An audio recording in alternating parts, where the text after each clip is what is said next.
Ladies and gentlemen, welcome to the Co-Optional Podcast. We're missing somebody today. She demanded we replace it with the ugliest animal we could find, and that is the blobfish. So there you go. Apparently the blobfish doesn't look quite as bad. Oh, for the love of God. That's the blobfish alarm! Yes. Blobfish! It's like Pee-wee's Playhouse. Blobfish! This will be happening That's our secret word of the day. a lot. Secret word of the... Yeah. That's our secret word. We've been trying to delay this. We've been trying to delay the show to make sure that stops. It hasn't. How long has this been going on for? Since 10 a.m. 10 a.m. So it's been going on for hours. And this is the entire apartment complex.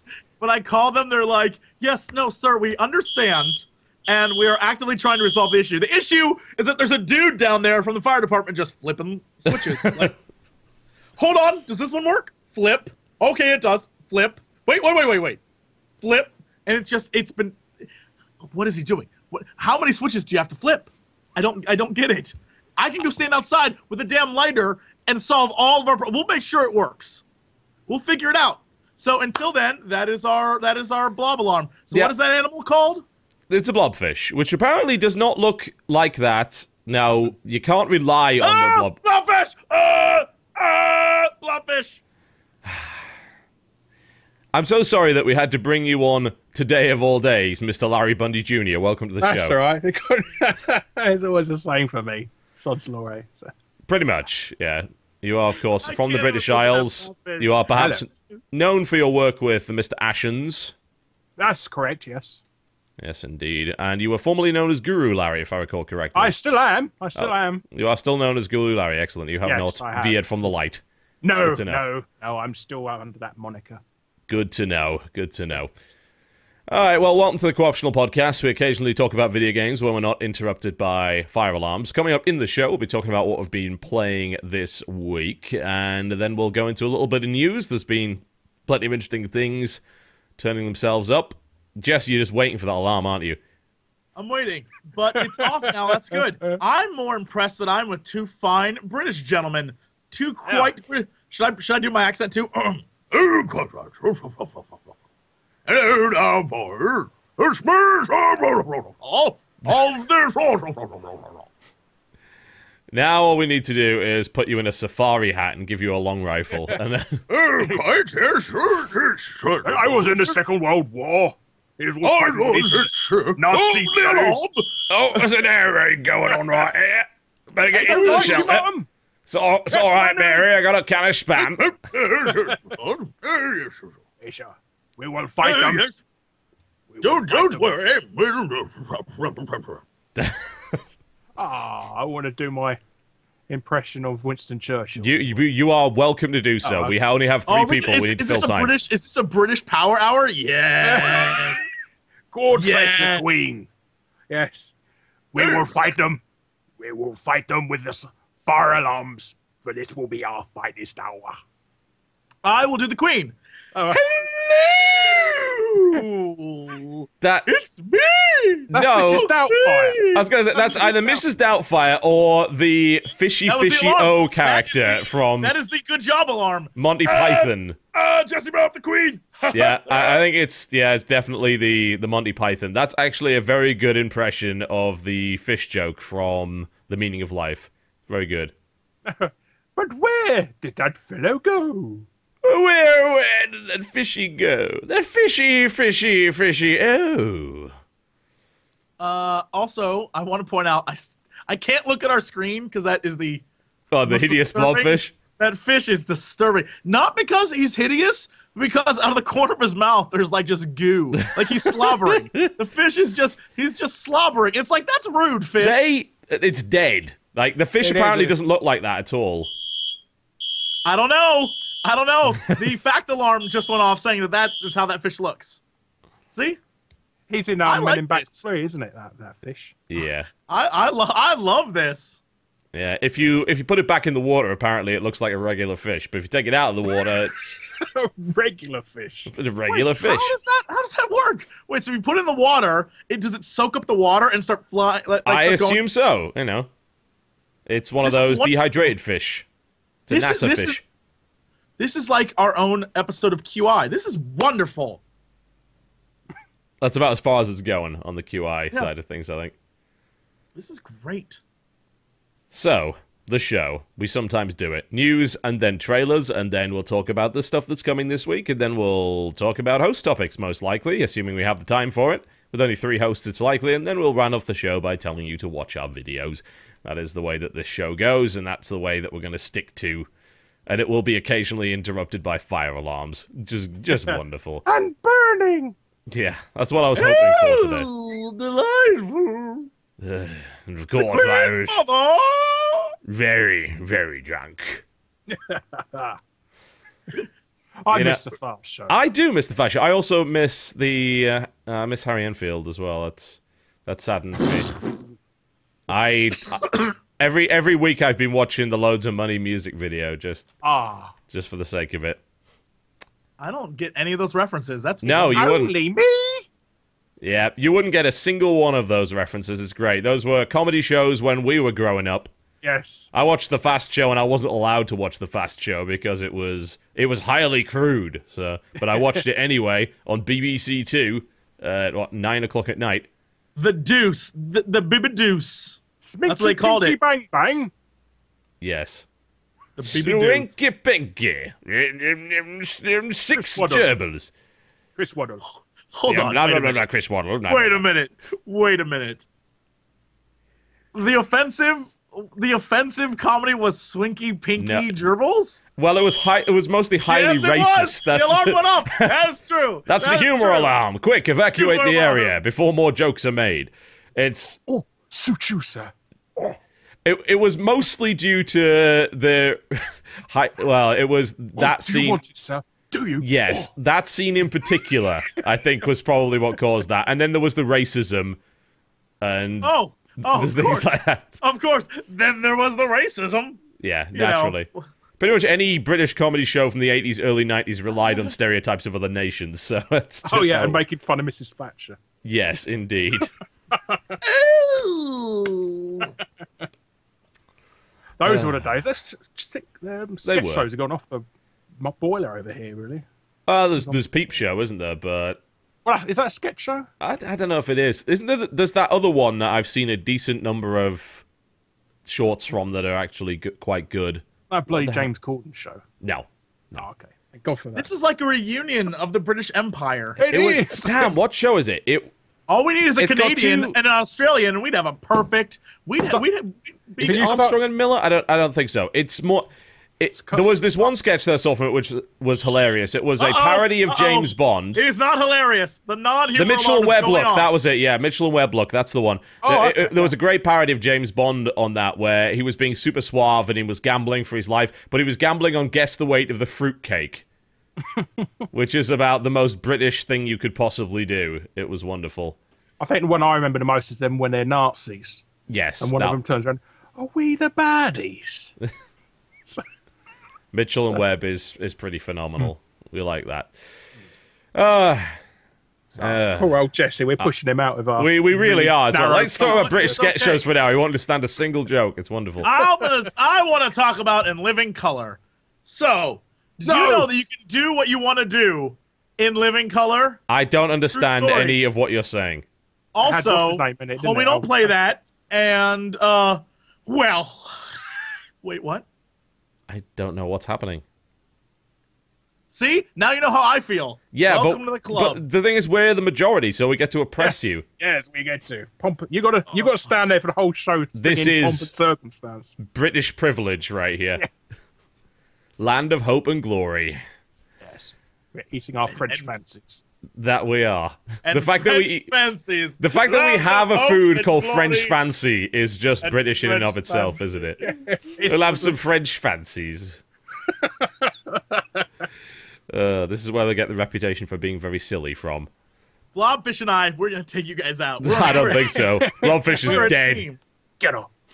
Blobfish is now part of the British Empire.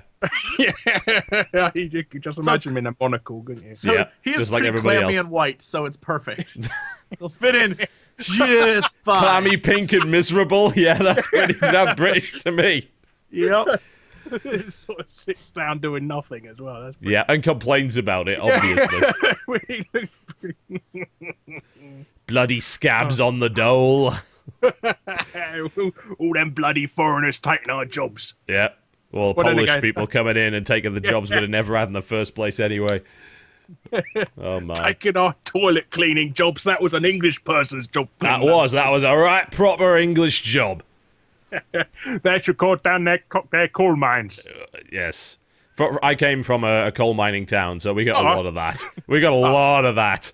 Oh, so yeah, I better not bring up Margaret Thatcher again. Then. That's probably not a good idea. This stream's sponsored by the British National Party. Apparently it's Lithuanians now that people are complaining about. Interesting, I had no idea. But there you go. That's what I'm being told. Wow, it's a brand new stereotype for me. That's fantastic, cool. We used to hate the Polish. They've gone back now because there's Yeah, because there's better jobs over there. they come. I don't know bloody English over here now. So. Yep, sounds about right.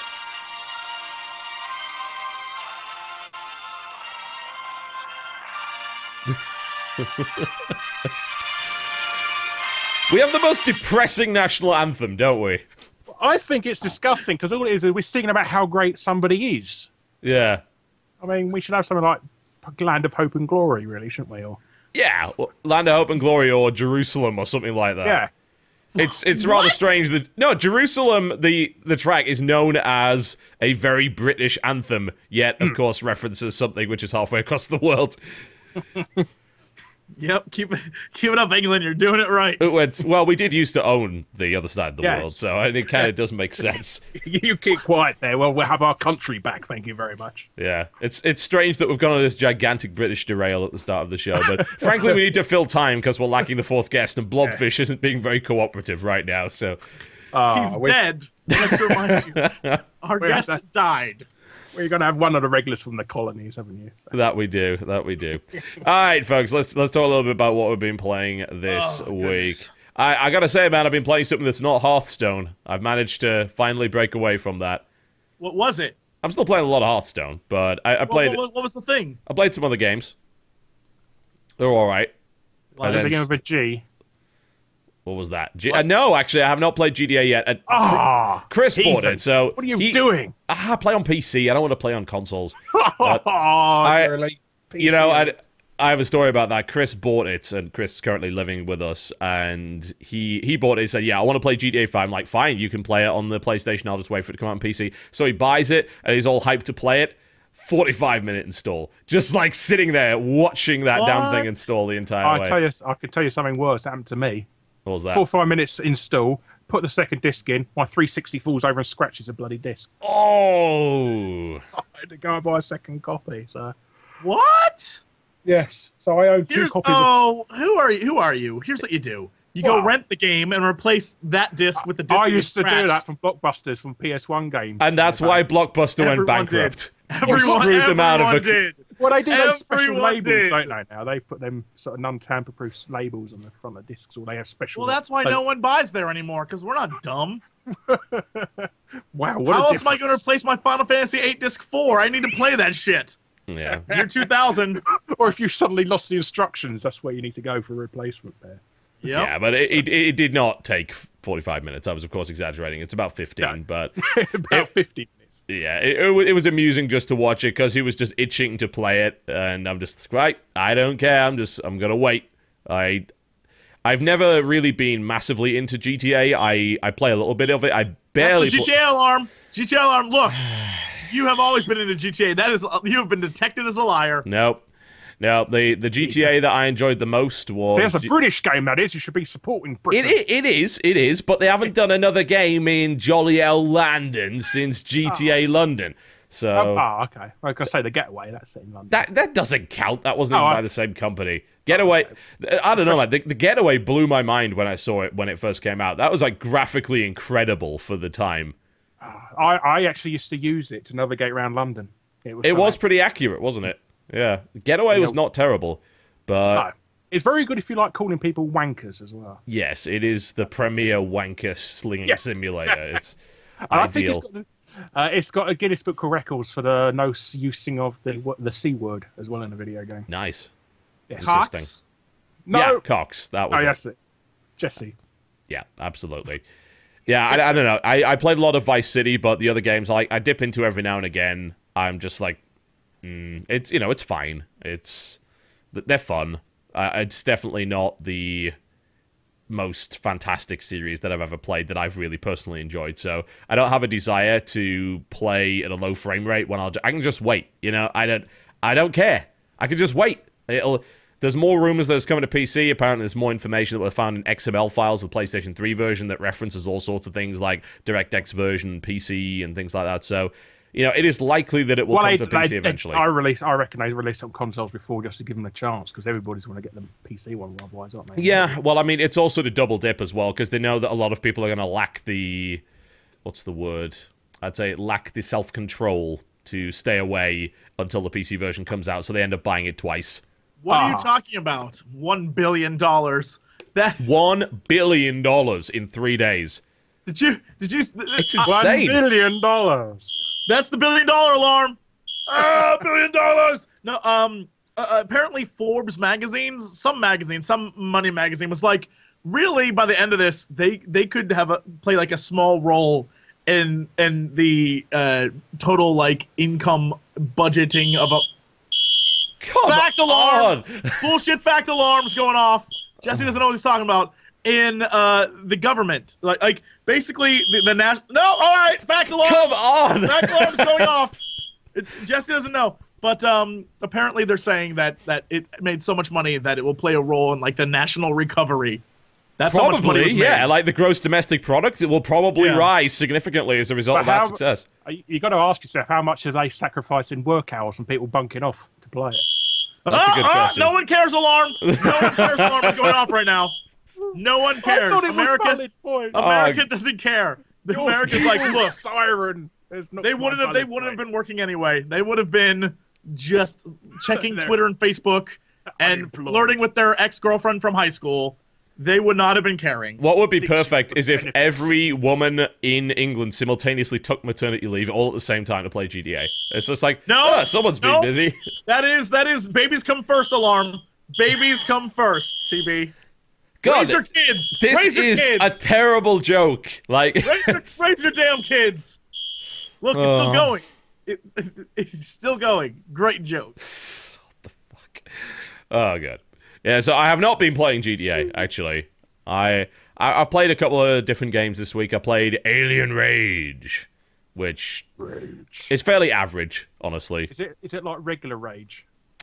No, it's Alien Rage. Yeah. If it was regular Rage, it would have been called Regular Rage. Obviously. It's actually Alien Rage Unlimited, by the way. Oh, okay. It's unlimited. No, you don't like when your alien invades. No, he likes the Rage. He likes Rage Unlimited. Oh, I hate you so much. Nothing worse than limited Rage. Yeah, it's a very, very bog standard first-person shooter, honestly. It's competent. It actually just came out this very minute, but... It looks a bit like Bulletstorm to me. Yeah, they've got the Bulletstorm score system in there. The problem is they don't have anything like the Gravity Whip in it, so you can't really do the kind of kills that you could do in Bulletstorm, like kick someone into cactus, which was my favorite. I think it was called Pricked, wasn't it, or something like that. Yeah, that was fun. I can't remember. I got a bit fed up with it in the end. I must admit, I like Bulletstorm. I didn't like the multiplayer. Multiplayer was rubbish. Don't get me started with that. But the actual gameplay, I think, was really good. It's a shame they didn't get to do another one. So why didn't they? No, it is not a shame. Shut the fuck up. The alarm knows all. By the way, people in chat are like, just take out the batteries. Guys, I don't think you understand how this works. You go around every single apartment taking out their batteries. This is a complex-wide fire safety drill. And it's been going on for the last 4 hours. The fire alarm that they're testing is the building-wide one that's built into the walls. Yeah, there's no way. The apartment fire alarms aren't going off. It's the ones built in. It's built into the walls. I have no access to them. That is coming through the walls. It's like the heart. It's like a beating heart. Is there no speaker then in the wall or anything? Or? No, there's a little tiny speaker, but the speaker's like literally that big. Oh, okay. That's how powerful this thing is. It scares me. It's like Big Brother. Yeah. You are required to work now with this incessant noise. It's just horrible. Yeah, so I played a bit of that, and myself and Jesse have been playing the preview version of Terraria 1.2. We recorded 90 minutes of that last night. It's going to take me a little while to edit that stuff together, but I would hope that we'll have some stuff out by Wednesday on that. It was fantastic. It was the single best 90 minutes of your life. Nope, I'm wrong. No, I am wrong. For once I agree with that alarm, it's no. But I mean, the patch has changed so much stuff. It's actually insane. I thought maybe there'd just be a bunch of new stuff in hard mode, but they said, no, you should start from the beginning again with a new world. And we did. It's like, this is entirely different. There's so much new stuff. There's like new tiers of... No, there is. No, there is. Shut up. Shut the hell up. It has got loads of different tiers of new ore and things like that. We were able to craft a full set of wood armor, which was about as effective as you would have expected. But, yeah, we did all sorts. I don't want to spoil it, because we did a lot of things. You spoiled the wood armor. Yeah. What I will say is we did not spend the first 4 episodes making a shelter, because that would have been dumb as hell. Jesse built the shelter before we even started the video. You can't spoil it. You can't spoil anything. Don't you do it. Alright, I won't say anything else. I'm just saying that we think it would be pretty dumb to spend the first 3 episodes building a damn shelter rather than exploring the world. So, yeah, we pre-built the shelter, but we did not bring a bunch of stuff over from the old world. We have no equipment whatsoever. We started with terrible weapons. It did not go well. But, yeah. You should be seeing that in the coming days, and I believe the release date for that is currently October the 1st, so you can expect that in a week's time on Tuesday. That will be when everybody gets access to 1.2. We have a preview version right now. Oh, so people get to see the game early if they watch our channels? Yep, week in advance. Week in advance. That sounds like fun. It does, and you probably should watch it. So, yep, it should be good. It's exclusive. It's super exclusive. It's not quite exclusive, but it's close enough. We do have the TotalBiscuit edition, which isn't exclusive. Okay. There's only 2 copies of that in the world, so... That's true. Yep. You can see it in the bottom. It says TotalBiscuit edition version 1.2. Yep. No joke. That is the thing. That's a real thing. So we played a little bit of that. Obviously, I played yet more Hearthstone, which isn't even worthy of talking about. I played Marlowe Briggs and the Mask of Death. I want to play that so bad. No, you don't. The alarm says no. No. The alarm says you Screw you, alarm. The tables have turned. Marlowe Briggs. Marlowe Briggs. I watched that trailer and was like, holy shit. This game was made for me. Made for me. I have got to show the trailer later on, I think, because the trailer is just amazing. No. Yeah, I do.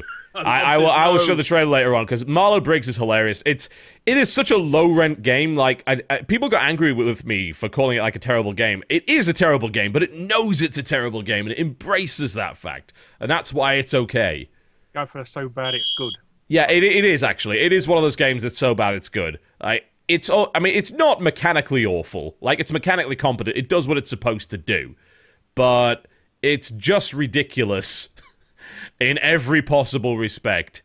We do need to watch that trailer. Actually, you're right. We really do. It's really silly. I can't wait for that. It is astonishingly silly. And it's good. I mean, it's great that it's so silly. I absolutely love that fact. It's one of those games that just throws caution to the wind, and it gets away with the cheese. And many games don't. So, funnily enough, like, I actually kind of like Marlowe Briggs. I'm probably going to beat the whole thing. It's probably only a few hours. It's very, very silly. It is a dumb God of War clone, but it is a fun God of War clone. So yeah, there's that. I've been playing a little bit of that, and Scribblenauts just came out today. I didn't get advanced code for that. Apparently it's a bit buggy on launch, so Northern Lion's been having problems with it. Apparently the 2 puzzles, like, just wouldn't trigger, so he's been stuck on that. I played some Angry Video Game Nerd Adventures, much to my regret. That was hard game. I've been playing the Alright Gamer game. Yeah? Yes. We're getting into that, are we? Honestly, he released it the same week, so... Is that actually real? And it is genuine, yeah. You're not kidding? I thought that was a joke. I swear on my life, it's a genuine game. What the fuck? Really? Yeah. He released his game. What? I thought he got over this. Yo, you think? Alright, so... What? What? Oh, what? Okay, so here's the story, right? I actually, before I discovered Angry Video Game Nerd a long time ago when I didn't know anything, I came across Irate Gamers videos. And I thought, YouTube used to promote the hell out of them in those they days, did, yeah, they very much did. And Irate Gamer is there was a lot of clones and people that are inspired by Angry Video Game Nerd, right? You talk about JonTron, for instance, like, he was inspired by Angry Video Game Nerd, but he eventually went and did his own thing, and, you know, he's got his own thing going, it was good. Irate Gamer basically cloned videos and would even use the exact same points. There's loads same of lines as well. Yeah, same lines. There's loads of comparison videos about this guy. I think it was there was a Turtles video he was doing where he would make the exact same points as Angry Video Game Nerd's video. Yep. And he did some of his own original stuff, but he cloned a lot. And I don't want to talk about how kind of dull he was. He was. I mean, he really, really was. But he got really defensive about it, and there was this for years on YouTube before we even started doing things in a big way. This war was going on between Angry Video Game Nerd fanboys and Irate Gamer fanboys. And Irate Gamer eventually people just stopped watching him, really. Like, he's not very popular anymore. But I do wonder how many subscribers are trolls and actually proper subscribers. He lost a lot of subs. Like, he used to have a huge amount, but, like, people left him in droves. People pretty much don't watch him anymore, for the most part. He's the most subscribed person for Skylander videos. So if you're into Skylander, you know, he's like the most popular Really? guy. There's no... Shut up. Yeah. Everybody loves him for Skylander stuff. I'm looking at his stuff for Skylanders, and there's not a lot there. Like, there's some good interviews and things like that, but, you know... Well, if you look at the amount of views compared to his other stuff. Oh, yeah, compared to his other stuff, definitely.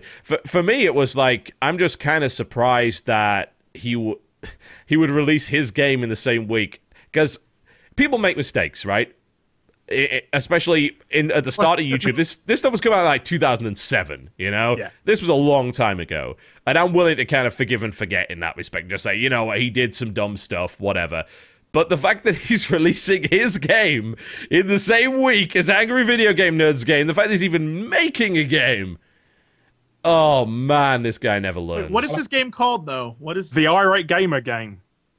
Really? Can I just say something I think is amazing? I've got to look this up. You can download He a free reminds demo. me- You know, He reminds me of that movie company that every time a really popular movie comes out, they make a directed the DVD movie. Mockbusters? The Asylum is the name of them. Yeah, Yes. the Mockbusters. So like Pacific Rim came out and they made Atlantic Rim, or Snakes on a Plane, they made Snakes on a Train, right? Like I feel like his this goal looks in life is dreadful. Transmorphers. As well. yes, Yes. Transmorphers. Yeah. Oh, so many good ones. This looks awful. Is there a demo available for this? Yeah, it's a free. They got a free demo. It's got a whole first world on it. Oh, jeez. Wait, what is it, I'm tempted to though? play Is this it the on the exact show. same style of It's an game? iOS game. It's a platform game, yeah. Yeah, it's an iOS game. It looks awful. Holy crap. He wanted £4 for it when it first came out as well. So £4 yeah. for that. You know what I can get for £4? I can get 4 Greg's steak bakes for £4. 4. They 4. Oh, they call them steak slices now. What? Oh, fuck that heresy. Just no. Absolutely. Could get 2 steak slices and a pasty for that price. 2 steak slices and a can we get a sausage and bean melt? Can you? I don't know. I We mean, need to is do all this new more to me. often. Jesse feels so left out. It's brilliant. Can you do that? I think you can. You can. They do yum yums now as well. Oh, Yum Yums, yes. Yeah. Do they do yum yums in America? I think they do. Oh, they do. Yeah. Oh, Everything. they do. They're have to just like ask, the you have to stick ask. donuts, right? You have They're to ask like for a it. long thing, sort of iced. Yep. donut. Yeah, Yum Yums. Yeah, they're a Like, thing. give me that long thing, yum yum. That's what you asked for. Sort of like a Guys. British version of the churro, really, isn't it? Really. Go around and just walk around the streets asking. That's how you get it. Apparently Where the can I prices find have a long increased. thing, yum yum? £1.15. Unacceptable. Oh, God, they're running us ragged. Oh man. Anyway, yeah. I've been tempted to God. do a review on it, to be honest, for a while, but I thought Oh, it might be of a bad. steak bake. No, guess- I'm picking up Nope. as it is. Thank you very much. Nope. It was off for so long and came back on just now to tell you that is a bad idea. That's brilliant. Larry Sausage Bundy's review of the steak bake. It's perfect. How about sausage rolls? You're a sausage roll person? Wait, I'm a sausage roll person. I don't think there isn't anyone that... I don't even like sausages, really, but I like sausage roll because it's a sausage roll. Yes. I'd prefer the little ones, though. You know, the little kind of bite-sized ones versus the big stonking things? Yeah. Yeah, the cocktail ones. Yeah, those are fantastic. God, we are just ruining this show. And the little small Scotch eggs as well. Yes, mini Scotch eggs and mini pork pies. Savoury eggs. Damn, I want to move back to England now to eat proper food. Shall I send you a care package over? None of those. I don't think they'll survive the journey. But I paid 10 bloody quid for a box of Twinkies over here. Why did you do that? They're not even nice. I've never tried them before. I mean, they're rubbish. They're just rubbish. How nice Twinkies are. It reminds me when Oreos came over to Britain, where everyone was hyped up about Oreos. I'm like, these are worse than every biscuit we have. Like, are you kidding? We have Fox's biscuits that are so expensive you can buy an entire meal for the cost of a small box of Fox's biscuits, but they're the best things ever. And you want to eat Oreos? Really? Really? They're like negative versions of custard creams. Right? Yeah, they are. They're rubbish custard creams or rubbish bourbons. They're dreadful. Oh. Also, when Hershey's come out over here as well. I never got that either. It's like, we have Cadbury's and Mars and Galaxy and Nestle. Roundtree. And Thornton's. Yes. We got that, and you want us to eat Hershey's? Are you out of your mind? It's like Christmas. It's like the chocolate you got in those little Christmas tree ornaments. Oh, yeah, the really rubbish chocolate. That's Hershey's. They weren't good enough for human consumption, so we hung them on Christmas trees. That's Hershey's in a nutshell.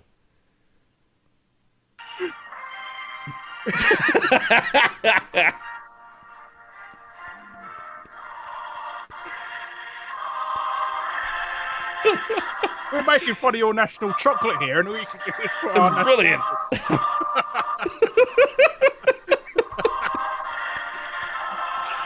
Go on, please. Come on, Jesse. Do you prefer Cadbury's or Hershey's? Oh, no one likes Hershey's. Hershey's is garbage. It's sugar. Okay. It's not actual chocolate. No. There's one kind of Hershey's that I'll eat. No, there isn't. No, there isn't. What about the cookies and cream? That's cool, right? They do these cookies and cream drops. They're like minstrels, but rubbish.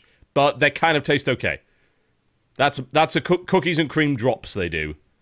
But yeah, they're all right. The rest of it's just awful. No, all right, guess not. I like Reese's peanut butter cups as well.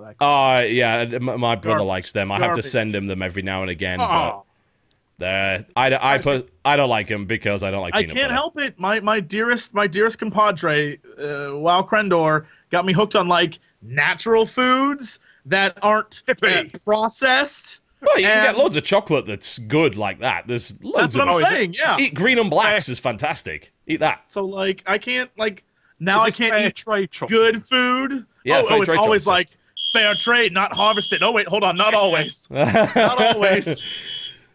It's like harvested by small Guatemalan children in the fields of Ecuador. Like, this must be Guatemalan children in the fields of Ecuador. How did that work out for you? I don't judge South America. That's oddly specific. I don't judge South America. I just eat their products. Yeah. I these days, like, if I'm going to eat chocolate over here, it'll be like Lindt, or you can get some Cadbury's over here, but it's not as good. Mr. Millionaire, Mr. Rock. What can I say? I'm successful on YouTube. I can afford Lindt sometimes. I can afford only the finest. Only the finest of Lindt. What is happening? What about the games? What about the games?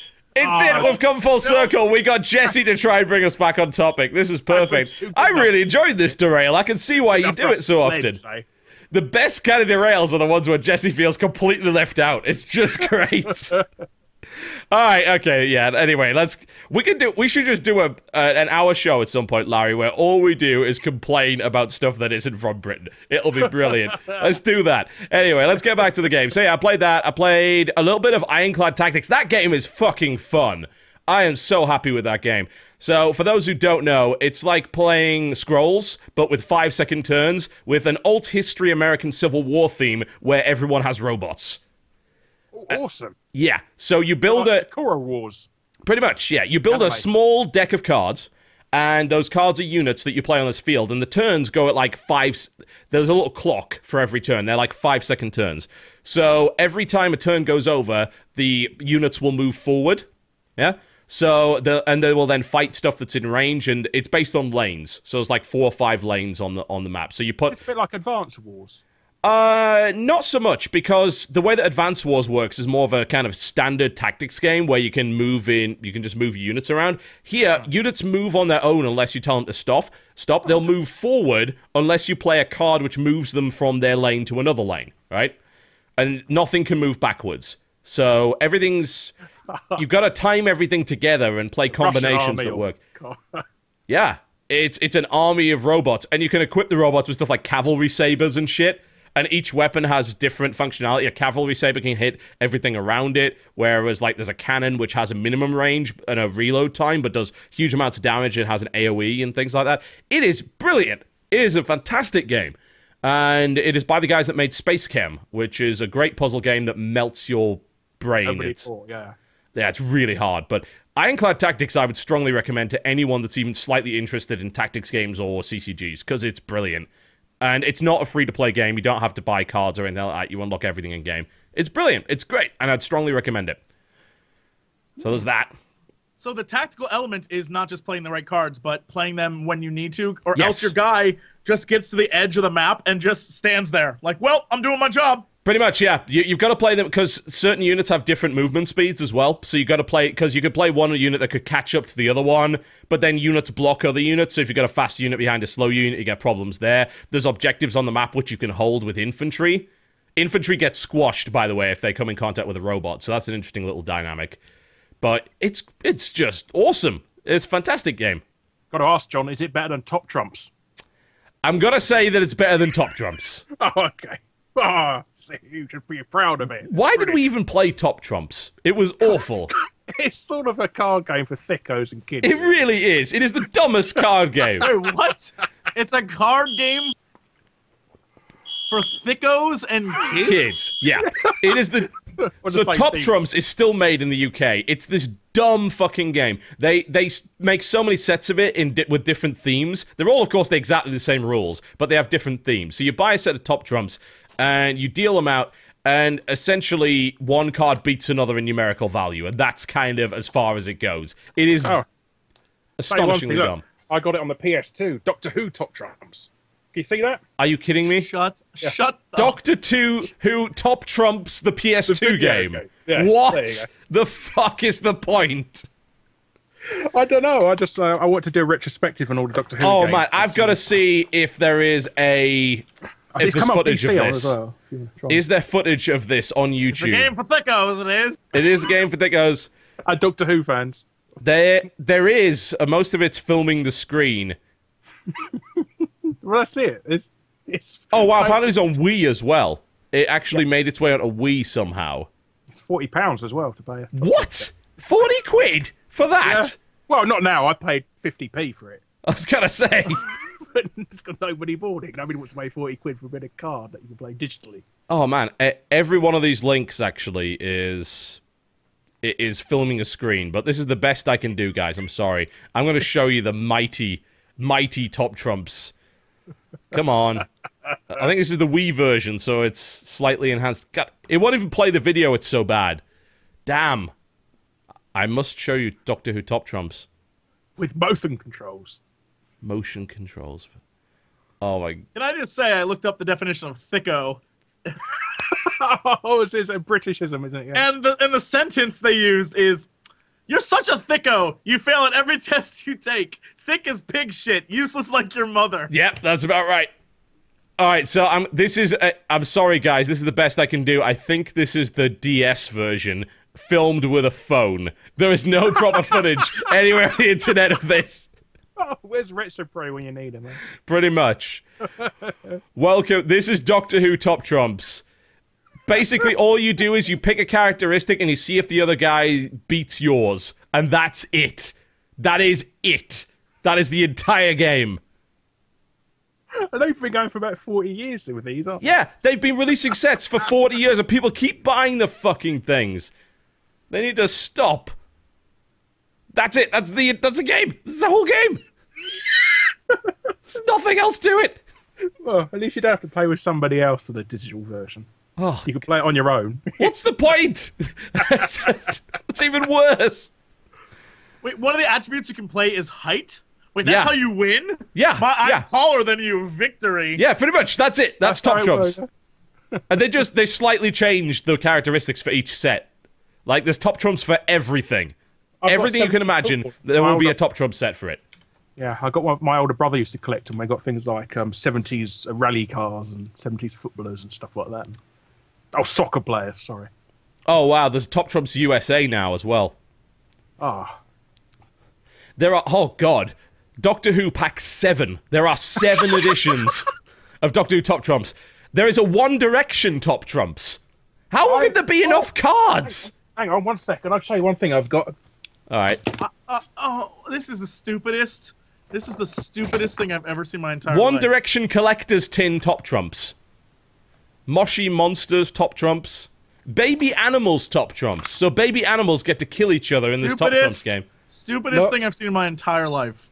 What do you This got? is quite possibly the most random thing. This Top explains the Trumps down. Borderlands 2. What? Borderlands 2? Get it close to the camera. Hold on. Get it close to the camera. Hold on. I own those. Okay. I'm not joking. I was when I was in England, I got those, and I thought, oh well, Topps trading cards. That makes sense, sure.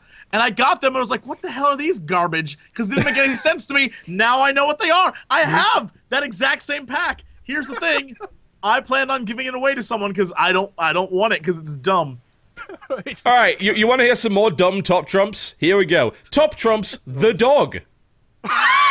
It's an entire set with just the dog. Top Trumps New York.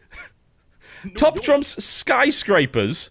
Wait, you would not have two skyscrapers battle each other. That's the dumbest, that's the dumbest, stupidest thing I've ever heard in my entire life. What the shit? Who came up with this? This is why the Empire fell, guys.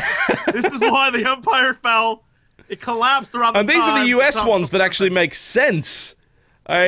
What else is there? Top Trumps Harry Potter and the Deathly Hallows Part 2. Very specifically. That's going to be everything, isn't it? Like, Oh man, Wait, there's an educational Top set. Trumps? Can Top Trumps from Schindler's different List, cards? stuff like that. Can they fight each other? No, I don't think so because they have different characteristics because it wouldn't work. I was gonna say You gotta fight within your set. versus the Statue of Liberty. Statue of Liberty. I raise you, Voldemort. Like, that'd be Top great. Trumps US presidents. Perfect. I want that. I want that. You know what? I want that card set. Top Trumps. I want to play like I'll do a Reagan versus. Oh Lincoln. no. Nope, I don't. Nope. Top Trumps the royal wedding. There is nothing more British and stupid than that. Oh, I got to show you this. There's one called Plop Trumps, which it's a battle of people's turds. What? Animal turds. I'll put it in the description. So I you can have a hate look. you so much for reminding me that this exists. Yeah, there you go. It's one on eBay. Yeah, Plop Trumps. You can the best animal turds. Britain, you are responsible for many, many horrible things. Of all of the tragedies that have come to bear as a result of Britain, this is the worst. Anyway, I think that pretty much covers what I've been playing this week, if I'm entirely frank. So not Top Trumps. No, not Top Trumps. I've actually been doing... used a lot of time this week to watch Attack on Titan, frankly. Oh, I don't want to see that. I've been ploughing through Breaking Bad at the moment. instead. Glacial pace. I've got to say, everyone that said it's really slow paced is entirely correct. It is incredibly slow, and it takes about 3 episodes to get things done.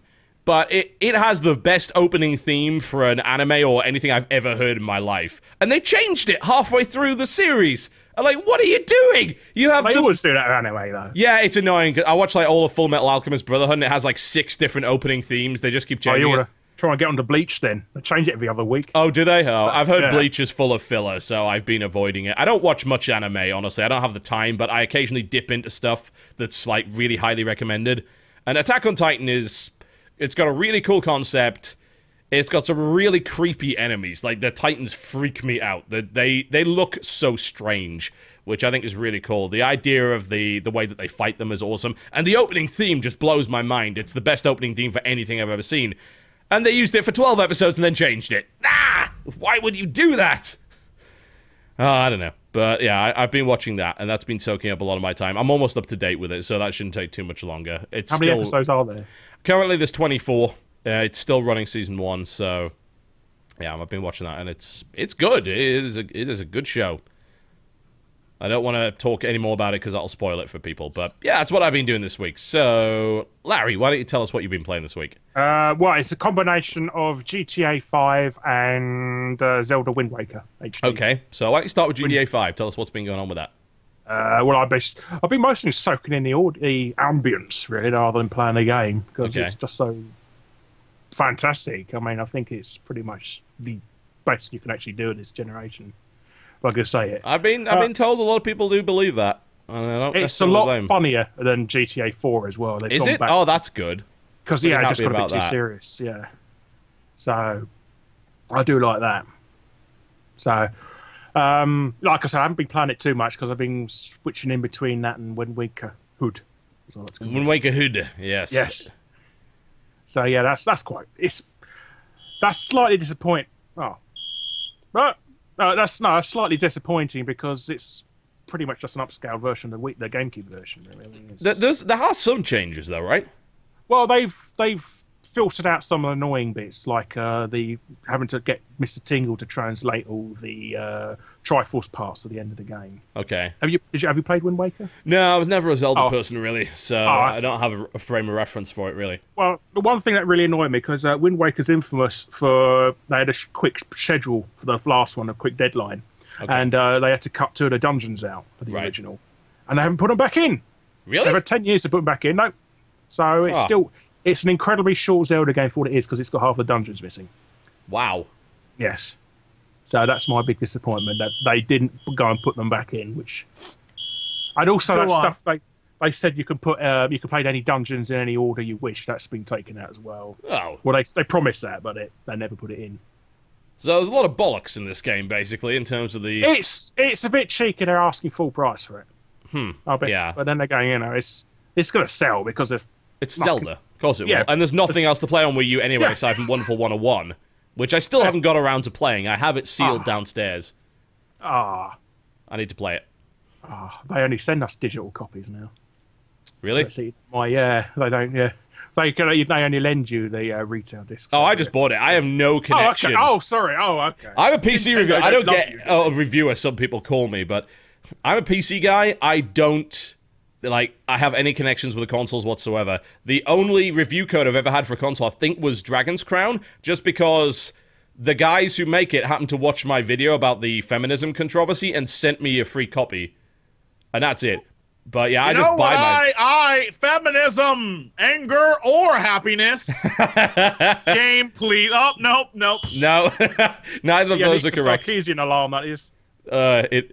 Let's not go there. We might go into something around GTA. How dare you swear on my podcast? Oh, you can swear on my podcast all you please. Just don't say the A word. Yes. It's just there's too much.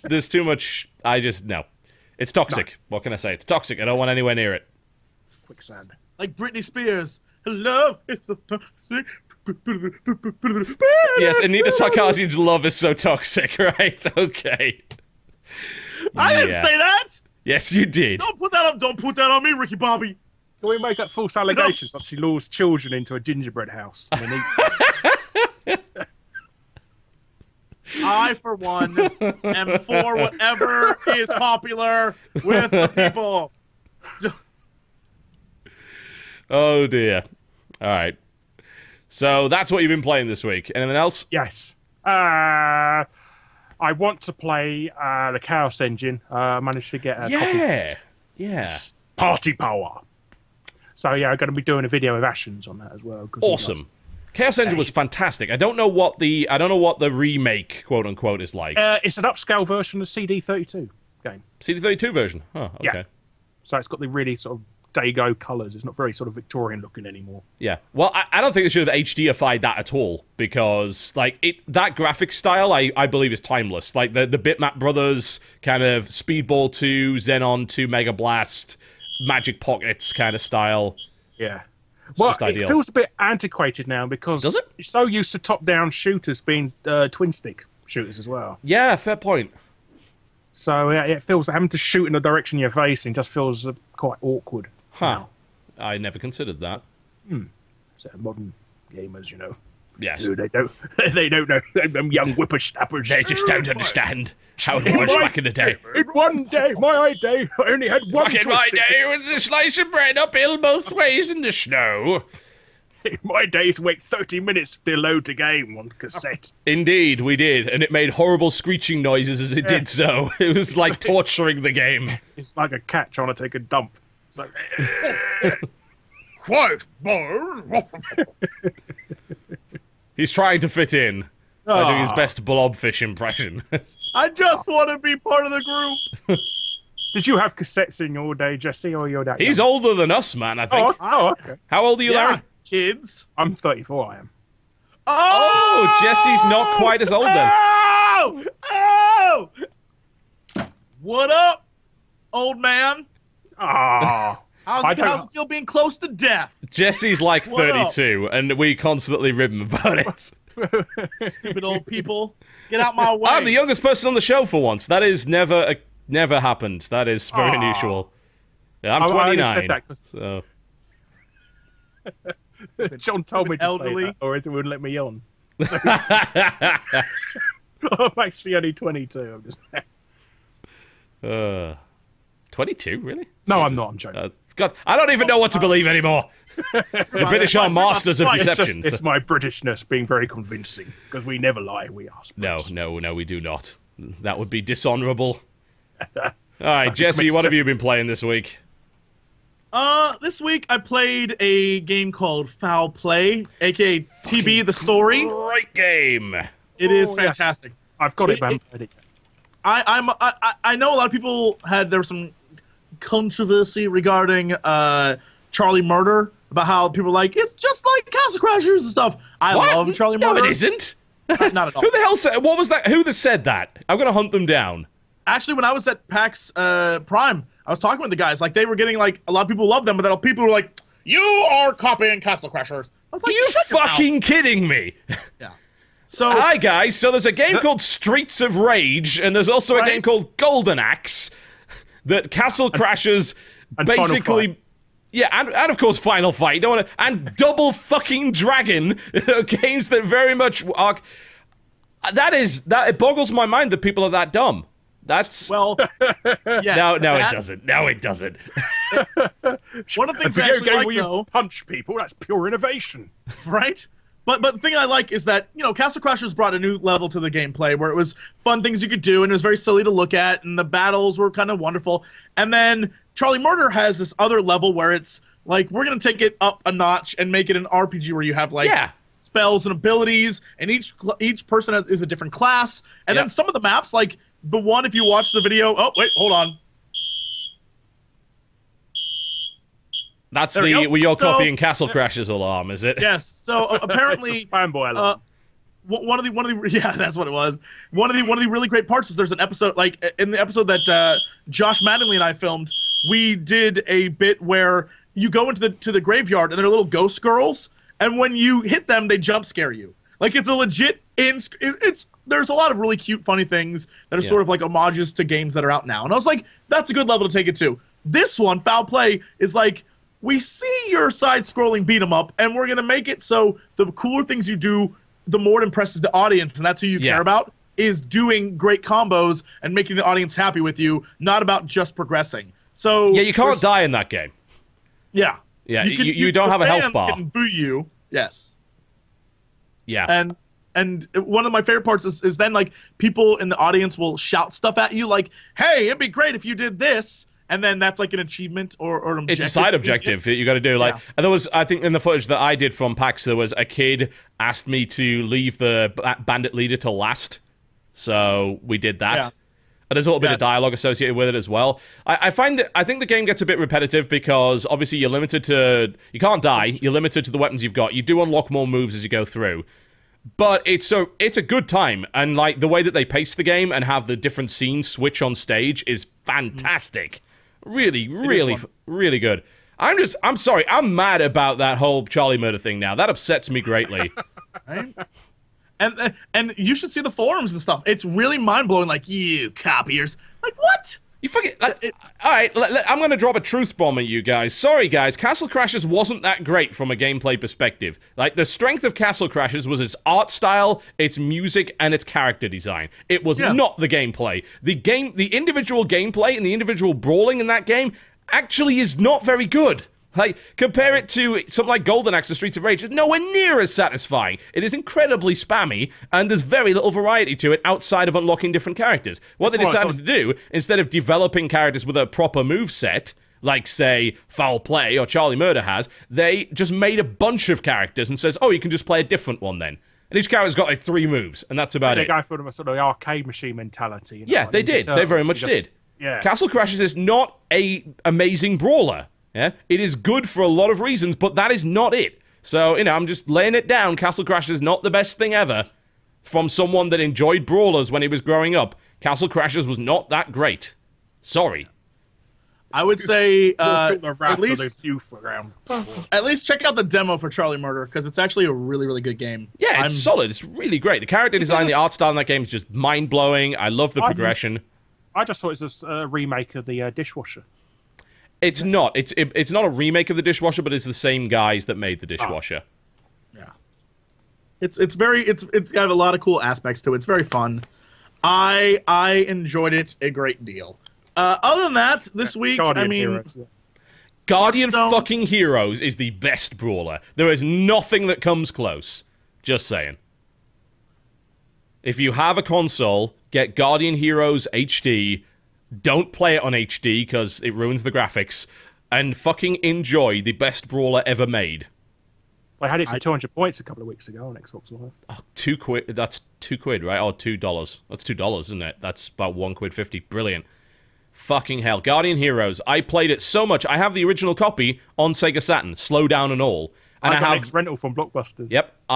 What is with you and Blockbusters stealing everything?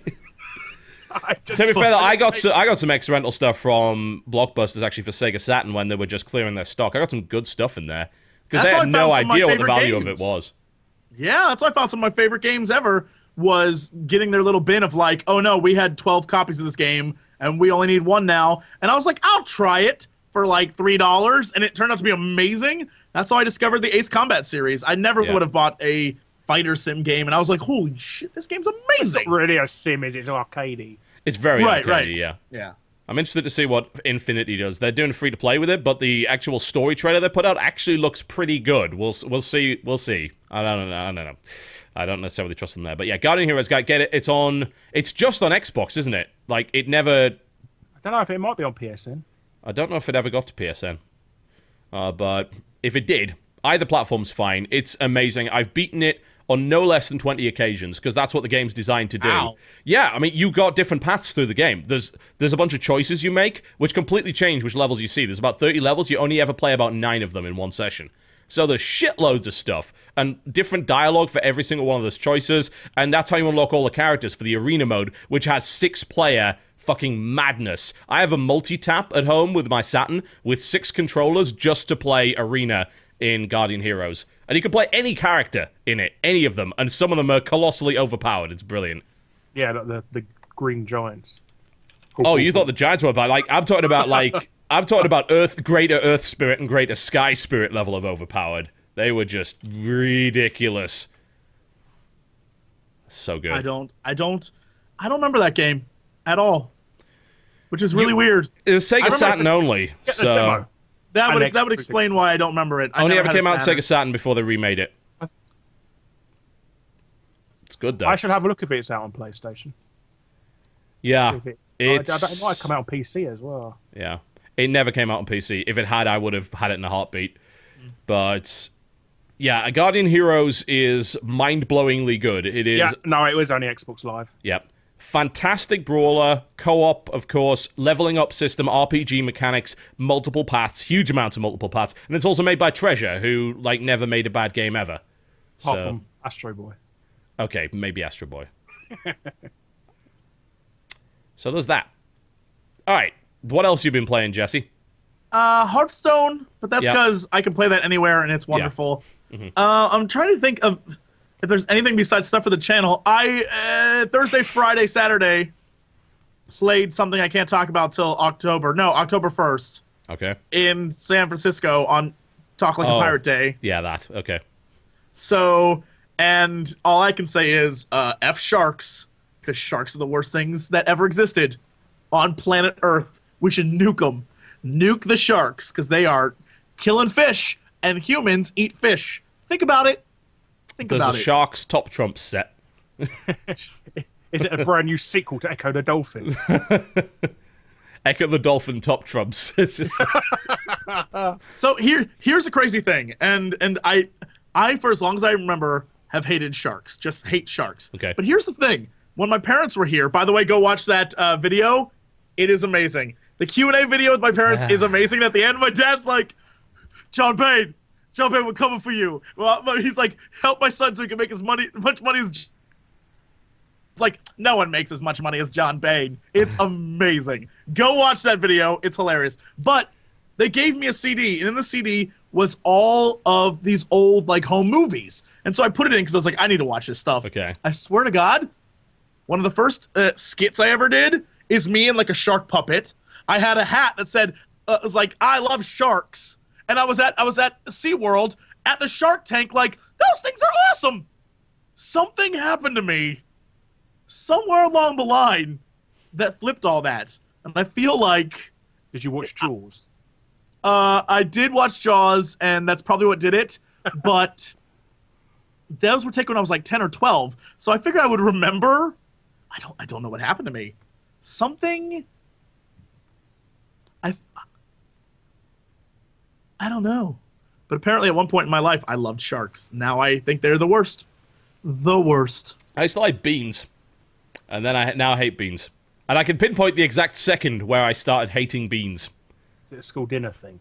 No, it actually wasn't. I was down with staying with my godparents. Like, we used to go down there every year to Cambridge to go and stay there, which was awesome because I grew up in a small town, so going to stay in Cambridge for like a week was best because, like, look at all this stuff we can do, you know? Which is probably not what anyone who lives in Cambridge would ever say. You can visit the university.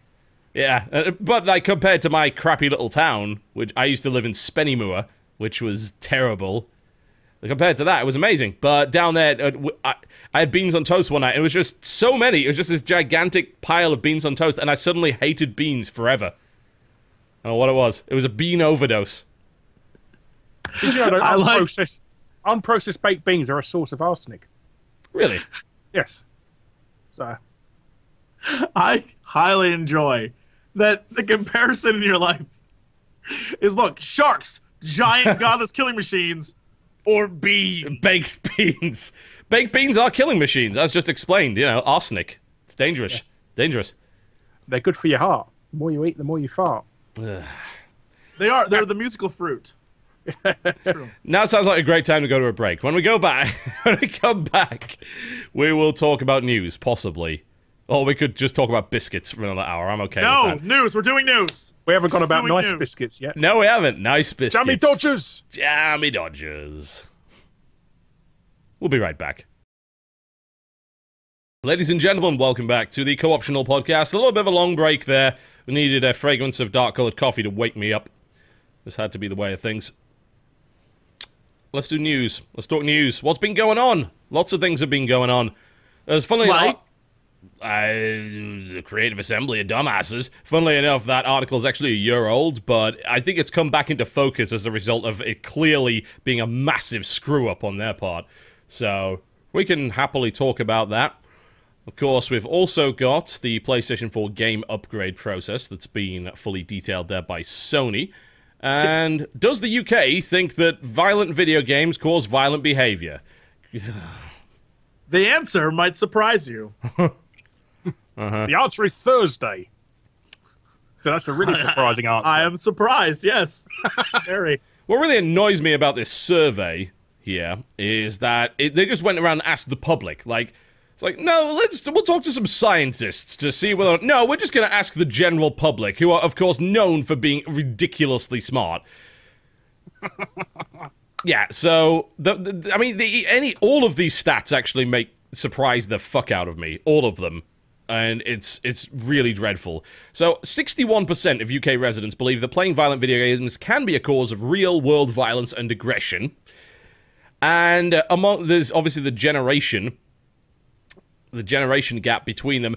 79% of 60-plus-year-old people that were surveyed in this thing believe that violent video games will cause real-world violence and aggression. So, in other words, people that have never played a video game in their lives. Very, very much. And, of course, it goes down the further you go. But the fact is, 42% of 18 to 24-year-olds in the UK, according to the survey, believe... Talking about those 60-plus-year-olds played Call of Duty 2 for real. Yeah, they kind of did. Oh, shit. Yeah. Oh, shit. It's a survey of 2,000 people, apparently. 53% of the people surveyed played video games. And 19% said that they played video games most of the time. And then the second survey they asked for is, can they be a useful outlet for frustrations and aggression? Which, of course, starts with 73% of 18 to 24-year-olds believing that's the case, sliding all the way down to only 49%, as in half of the 60-plus-year-olds believed that was the case. There was a really, really great, because, of course, all this week, all the big news, outlets here in the United States had to do at least an hour, about, it's interesting to us that a game about stealing cars and beating up hookers sells $1 billion worth of copies. Does that say something about our degrading society and how evil we are? And so I don't remember who the guy was, and I wish I could give him credit. He was from some online magazine, and he was spot on. It was great, because every time they would bring up a subject, here's why you're evil, right? He would be like, all right, first off, dum-dums, this is the facts. And one of the best things he said was, she said, should we be worried that people are buying all these games about violent carjackings and stuff? And he's like, I watch Breaking Bad, doesn't mean I cook crystal meth. And she's like, that's an interesting point, but you aren't involved in it. And he's like, I don't know. I'm pretty involved in that series. He's like, I watched an entire season in a day. And she's like, yes, but I feel like you aren't controlling it. And he's like, yeah, well, I control a lot of things in my life. It doesn't mean that, I go crazy with it. It's about moderation. People who, play games for so many hours or whatever. And it was amazing. And if I could find the video, I would link to it, because it was stellar. Because the guy was just on point. And this woman's just like, now here's the thing. I'm going to bring in someone else to talk about this. The other person's like, oh no, he's actually got really good points. It was really funny. I was like, stop trying to scapegoat everything. Crazy people will always be crazy, and you can have crazy people do anything, and they're going to relate to it and be like, the Batman movie taught me that I should murder people. No, you're fucking insane. Stop it. Stop blaming things that I like on your craziness. Well, the stupid thing is that most of those news networks are either owned by or on the same channel as very violent and either violent sexual drug abuse shows. Breaking Bad wins awards and is an incredibly violent show that in many ways glorifies drug use and drug manufacture. And then, of course, the other side of it, it does, it very much says, oh, this is kind of bad. But so does GTA, GTA doesn't pretend and never has, well, that's not true, it has pretended at some point. But these days, it does not glorify that violence. A lot of the criticism that was being leveled at GTA 5 was, is this game making us, too cynical about society? It's like, no, it isn't. This shit happens. No, generally you don't see people driving around running over hundreds of people, but the stuff that it touches on in the story, yeah, that stuff happens. That's a real thing. And society is very consumerist, and to be fair, we are a bunch of horrible people. Well, in all fairness, that GTA has always been a satire on pop culture as well. Yeah. I wonder how true that still is. I mean, you've played the game. How true do you think that still is? Oh, it's very, very funny. I mean, it's making fun of things like the X Factor, America's Got Talent, things like that now in it. And, the one guy who gets high and just loses his mind, and that's like a mission. And he's like, we've been just talking politics. Oh, Trevor. Yeah. Trevor, yeah. So I mean, he's the best character as well. It's all satire, but the thing that I thought was the most fun, I was surprised no one brought this up, is all week people are talking about Breaking Bad. I mean, I was, but people are talking about Grand Theft Auto, and they're like, oh well, it's horrible, but the kids, they seem to like it. I just want to show up on set and remind them there have been many other Grand Theft Auto games, and you've brought up the same points every other time, and the world has just kept on spinning. Like, I feel like, get over it, you dumbasses, because we're on the 5th one. And violent crime in the US has been going down, not up. Yeah, just because every once in a while you report on something where, like, some psychopath goes nuts, overall, crime has gone down. Gun ownership's gone down. Like, literally everything is looking up. But there's more, you know, because channels have to be on 24/7, they're going to report more and more on wacky shit that happens. It's them, not the world. So I would actually say that if you banned violent video games all round together, violent crimes will get skyrocket. Yeah, because frankly, if you're not, if you're a bad person in general, let's just say you're a teenage delinquent, you're a chava. Let's say you're a chava. Is that like a thicko? Nah, chav's a southern thing, man. We call them chavas, and I think everyone's Scotland adapted. call them Neds. As well. Oh yeah, Ned's that's Scottish, right? If I recall correctly. Yeah, there's Pikeys was one of them as well, if I recall. Yeah. But anyway, the thing is, the people that are playing that, lots of people play GTA games. I remember back when I was at school, the chavas would be after the new GTA, and they would be after the violent stuff. But at the end of the day, when they were sitting at home playing that, they weren't out breaking into cars. Exactly. Or right? vandalizing buildings or shit like that. Because the problem is, a lot of that stuff comes from the fact that there's fucking nothing to do in those areas. And having lived in shitty, like, ex-mining towns where there's just nothing to do, a lot of that stuff comes from boredom. Is it an excuse for it? No. But that's what actually causes a lot of that stuff to happen. And if you have a way of channeling your negative energies, if you have a way of just alleviating your boredom in a way that doesn't hurt anybody, then that's good. That's, in general, very good. It's a heat sink for society. No, I think it's good. In a couple of years ago in Amsterdam, they tried to curb prostitution.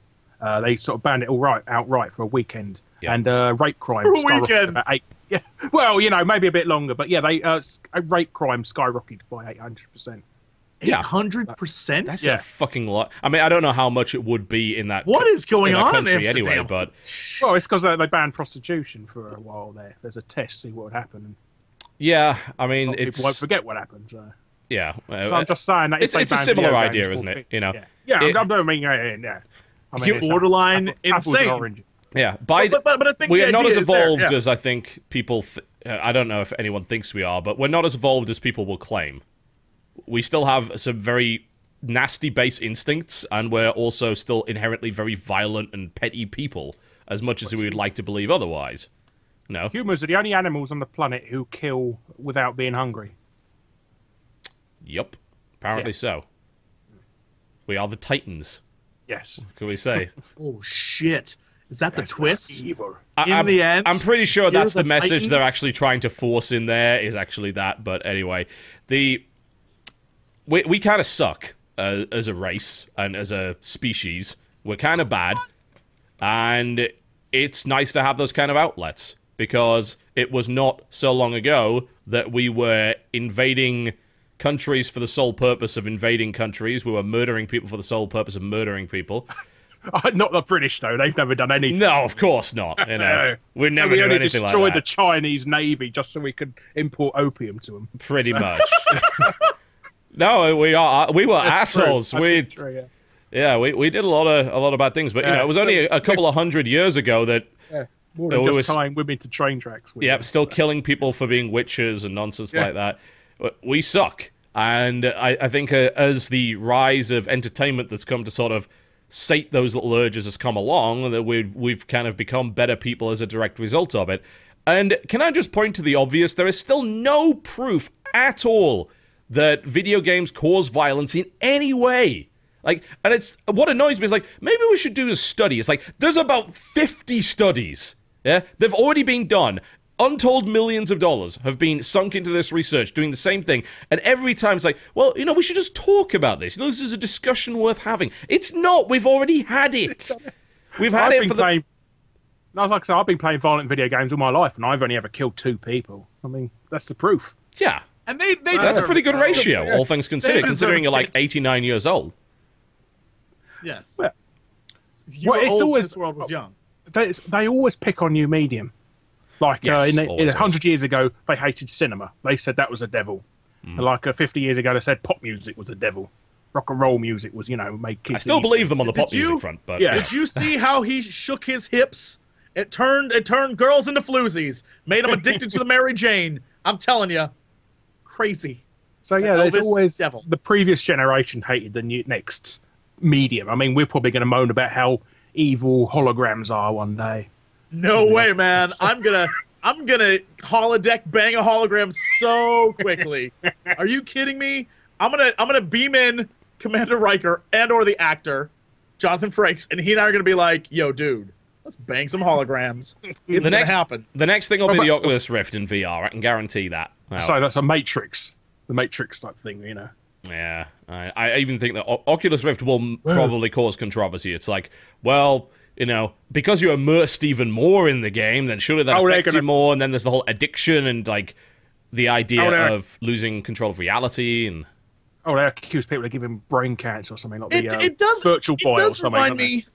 Like, I'll be honest, and I know that this is probably, like, somewhere out there, this is, kind of mean, but I get a kick out of people who are like that, and so I can't wait for people to be like, oh, it's so real. Like, after, what was that stupid movie with the blue Smurf spacemen? Avatar. After Avatar came out, after Avatar came out, because of the 3D glasses, I don't know if you remember this. I assume everyone should because it was nuts. People were literally getting depressed. There was an emotional, for weeks afterwards because they were like, our world will never be as real as that world. It was so beautiful to me. Giant And I just blue want to be cat there. people. It's like, you people are stupid. There's And loads I of places enjoyed- on the planet that are just as beautiful as that. Go Right? visit them. Yes.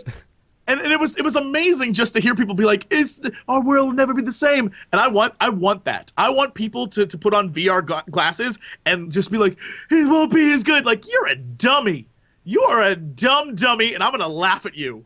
No, don't you see? I was born to be one of the blue people. Shut it, dummy. You're Do you stupid. really want to live in a world with giant dogs with 6 legs come and hunt you down at night? I mean, Do you want to live in a world where you live in a Is that- tree? I don't want to live in a tree. a giant cat blue. There might be cat dogs. ants and things. No. Yeah, I hate to break it to you, but those tree people, they may have won the battle for a movie, but somewhere in space is the human race who's like, we need that shit. We come back. It didn't work out so well for pretty much every native species ever. I love the fact that On they Earth, that the end of so- that We movie do is just need to like, harness that yeah, kind we of kicked him pagan, out. don't We kicked him out. It's like, you realize they're coming back with fucking warships and artillery, and you guys Right? are boned. They're not even going to land. They're going to flatten you from space. That's how it's going to go. Well, Yeah, we do need that. it's great. Look, it's great that you love fake reality, but that's, video games. You can love something that's not real. You can love an anime world. You can love that stuff. But the minute you're like, oh, it's so much better than our world, you're dumb. Don't even.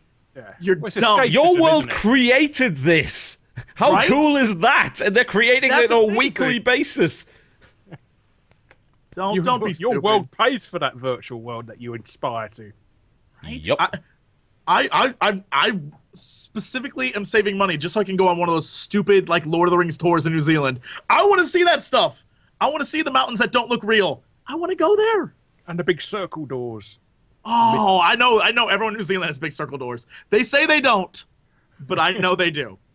I've seen the pictures and the movies. They're all 3 feet tall, and they fight goblins. New Zealand, go there. All of those, they happen. It's escapism. Everybody likes escapism because it's And rightfully so. everybody has a routine in their life, like Monday to Saturday, Sunday, and it gets a bit boring. I mean, they want to channel something else. And that's I think that's the key. It goes back to the beginning of the conversation is games that are violent, it's escapist fantasy. The reason why you play it is because in your deepest being that you're not going to go out there and run over hookers and shoot up buildings because you're a normal human being. You're not crazy pants. Yeah, I was going to say, and if you're crazy, it doesn't matter what you're influenced by. Right? You'll find some excuse. It's like, well, you know what? I was reading this People magazine right here. To be fair, I can... Cosmopolitan made me do it, yeah. Is that one of the 69 new ways to please your man in bed? Go out and run over hookers? Tip number 57 in Cosmo. Marry a hooker together. It'll bring you close. Do you know? Did you ever see that article years ago about how much stuff they took out of Grand Theft Auto, as well? I didn't. So worried actually. about it. Yeah. The best one ever was there were people in wheelchairs. You could hijack their wheelchair and spin off on it. I just think that was absolutely hilarious. I mean, completely evil. Here's the thing. That's I like hilarious. how they took that out. Yet there are other things they were like, no, leave that in. Disabled The people wheelchair thing, crosses that's the line. offensive. Yeah, apparently. ooh, that's offensive. Yeah. I would love to do that now because it's just so evil. And there's a big argument if you have. There's no children in any sandbox game, is there? I mean, No. and this is the first GTA game to have animals in it as well.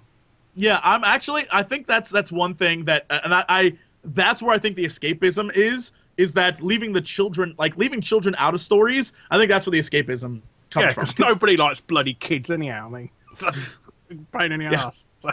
I definitely, I'm okay with that. I keep the kids out of it. Good for them. Fine. Yeah, good. I don't care. Great. It's a big deal. That's why it's fake. That's why it's fake. So, what's your opinion on people in wheelchairs in these games? Do you want I'm them okay in? with that.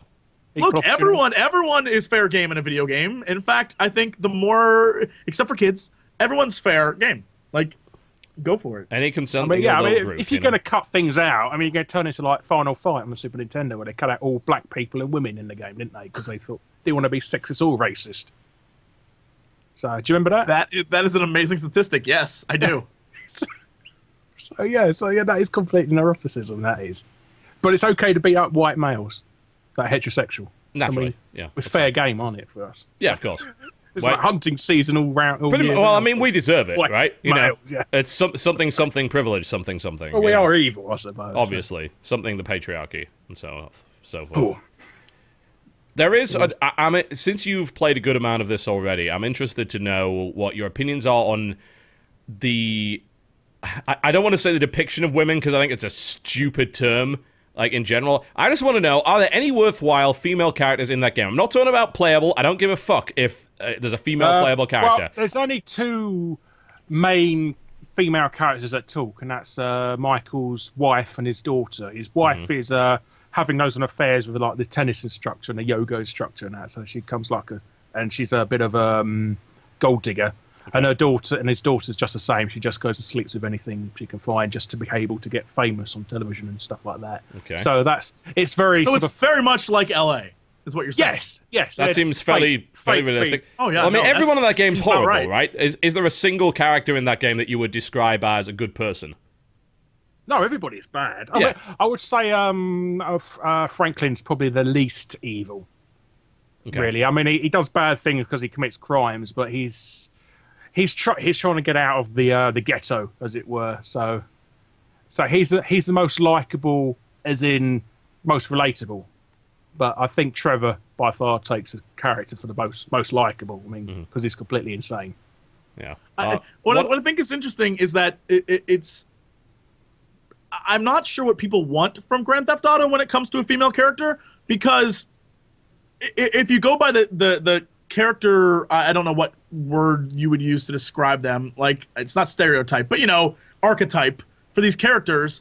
They're all essentially not very good people, except for maybe one. But they're all bad people. And if you have a lead female character, she's going to be just as equally bad. And so how is that, But I mean, that's fine. I think, I'll tell you what, you don't generally see, certainly as a playable character, an evil female. Like, can you think of a game where you see a... Sin. That... Sin wasn't playable. Yeah. Like, the evil female in that game wasn't playable, though, right? She was the antagonist. How about Lizzie from Rampage? Boo! Rampage. But she was a giant lizard, so... I'm not going to joke. I used to love playing Lizzie, and it blew my mind when I found out Lizzie was a girl. I was like, what? It's your story. But no, I feel like the problem is that most writers... FemShep wasn't evil. Like, this, I'm sorry, there's no way you can say... People are suggesting, oh, FemShep's an evil female character. No, like, no BioWare RPG are you, like, a genuinely fucking horrible, evil character. BioWare never goes far enough with that stuff. What about Knights of the Old Republic? Even then... Ooh, man. Even then. The problem, yeah.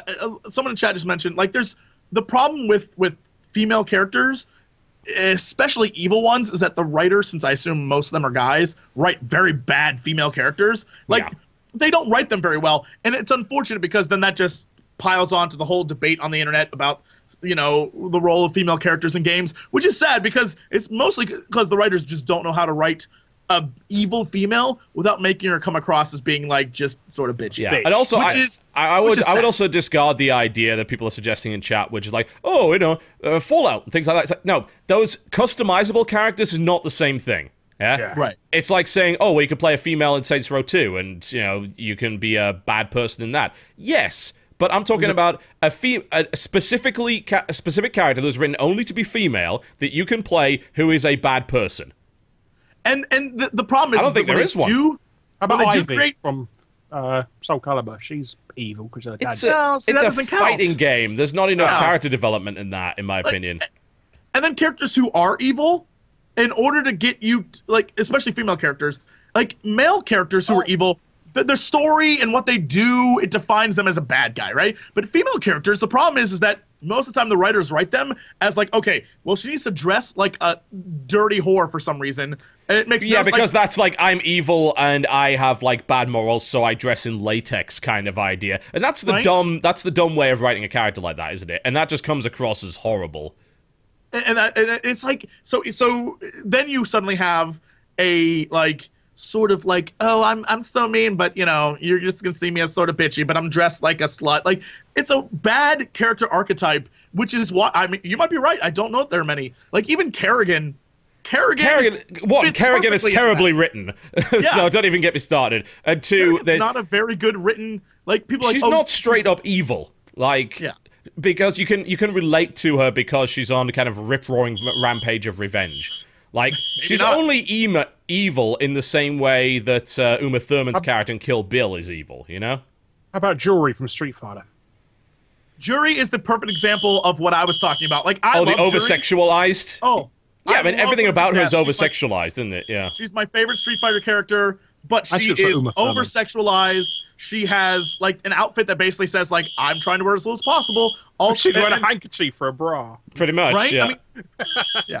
She's also still... We're also talking about fighting games again. The thing about fighting games is that you got like 40 or 50 characters in the roster. So yeah, you'll have some evil female characters in there somewhere. Because it's like, oh, let's throw that in there for variety. But good luck finding a single game where you have an evil female protagonist that doesn't also allow you to pick a male. We want to make a game about this, shouldn't we? Does Blood Rain count? Blood Rain's not a bad example. Like, she is a murderous person. But again, very over-sexualized. You know, same things like, ooh, sexy vampire that's wearing latex. And it's strange that's, I mean, I'm going to say it's strange that that's the way it has to be, but as a man in the industry, I understand. I mean, they're targeting those games to boys who are, like, in their teens, who like boobs, who like attractive women and violence. I mean, it's not like some mystical thing that we don't understand. Like, why is that? I mean, I like Jury because she is nasty. But at the same time, like, I mean, you have to understand that's who they're targeting. But is it acceptable? Not really.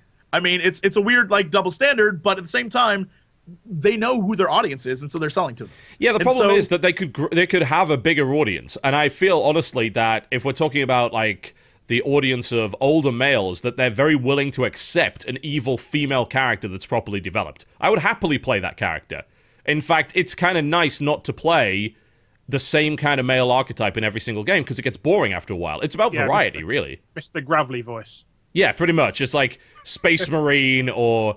you know, and lately it's kind of been the awkward hero, that kind of archetype that's specifically aimed at people that use Reddit, you know? And that's one of the biggest problems, I think, too, is that because... I think... having seen, like, voice acting stuff behind the scenes a lot... It's not evil. Come on! Like, really? Like, having seen behind-the-scenes voice acting stuff, they also do a lot of characters based on the voice big voice actors can do. So that's why you get a lot of, like, the male gruff hero. every character Yeah, Nolan North. Yeah, like you Or get, every like, a Steve lot of Blum ever. It's just like Yeah, the you get, exact like- same guy.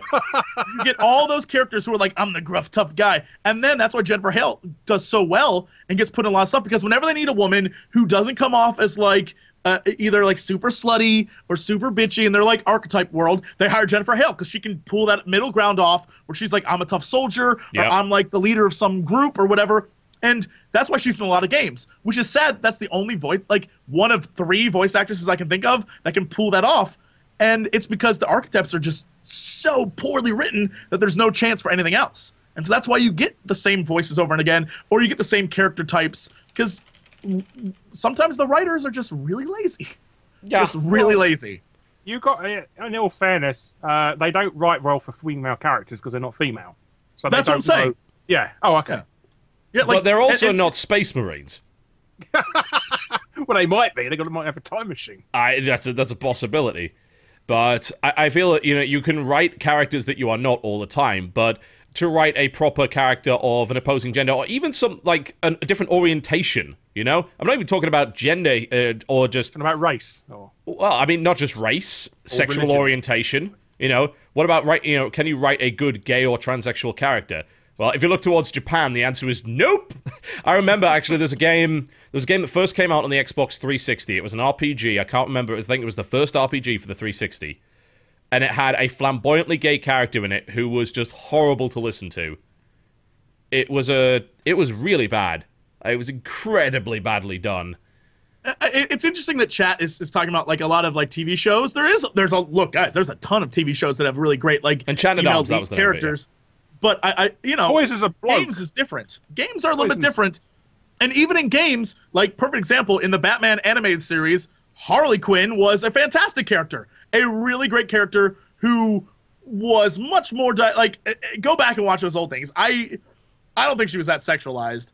And in God the Hand did games, not they're do gay like characters well. No. As much as in I the love games, God Hand, like- guys, I'm sorry. That was bad.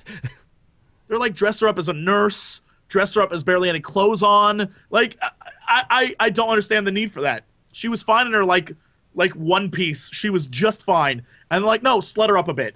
And that's what gaming culture is. Unfortunately, I do think sometimes that a lot of people who complain about it are right. But at the same time, I'm one of those realists who's just like, look, here's why they're doing it. If you want it to change, you have to hit the pocketbooks of the people who are making the stuff.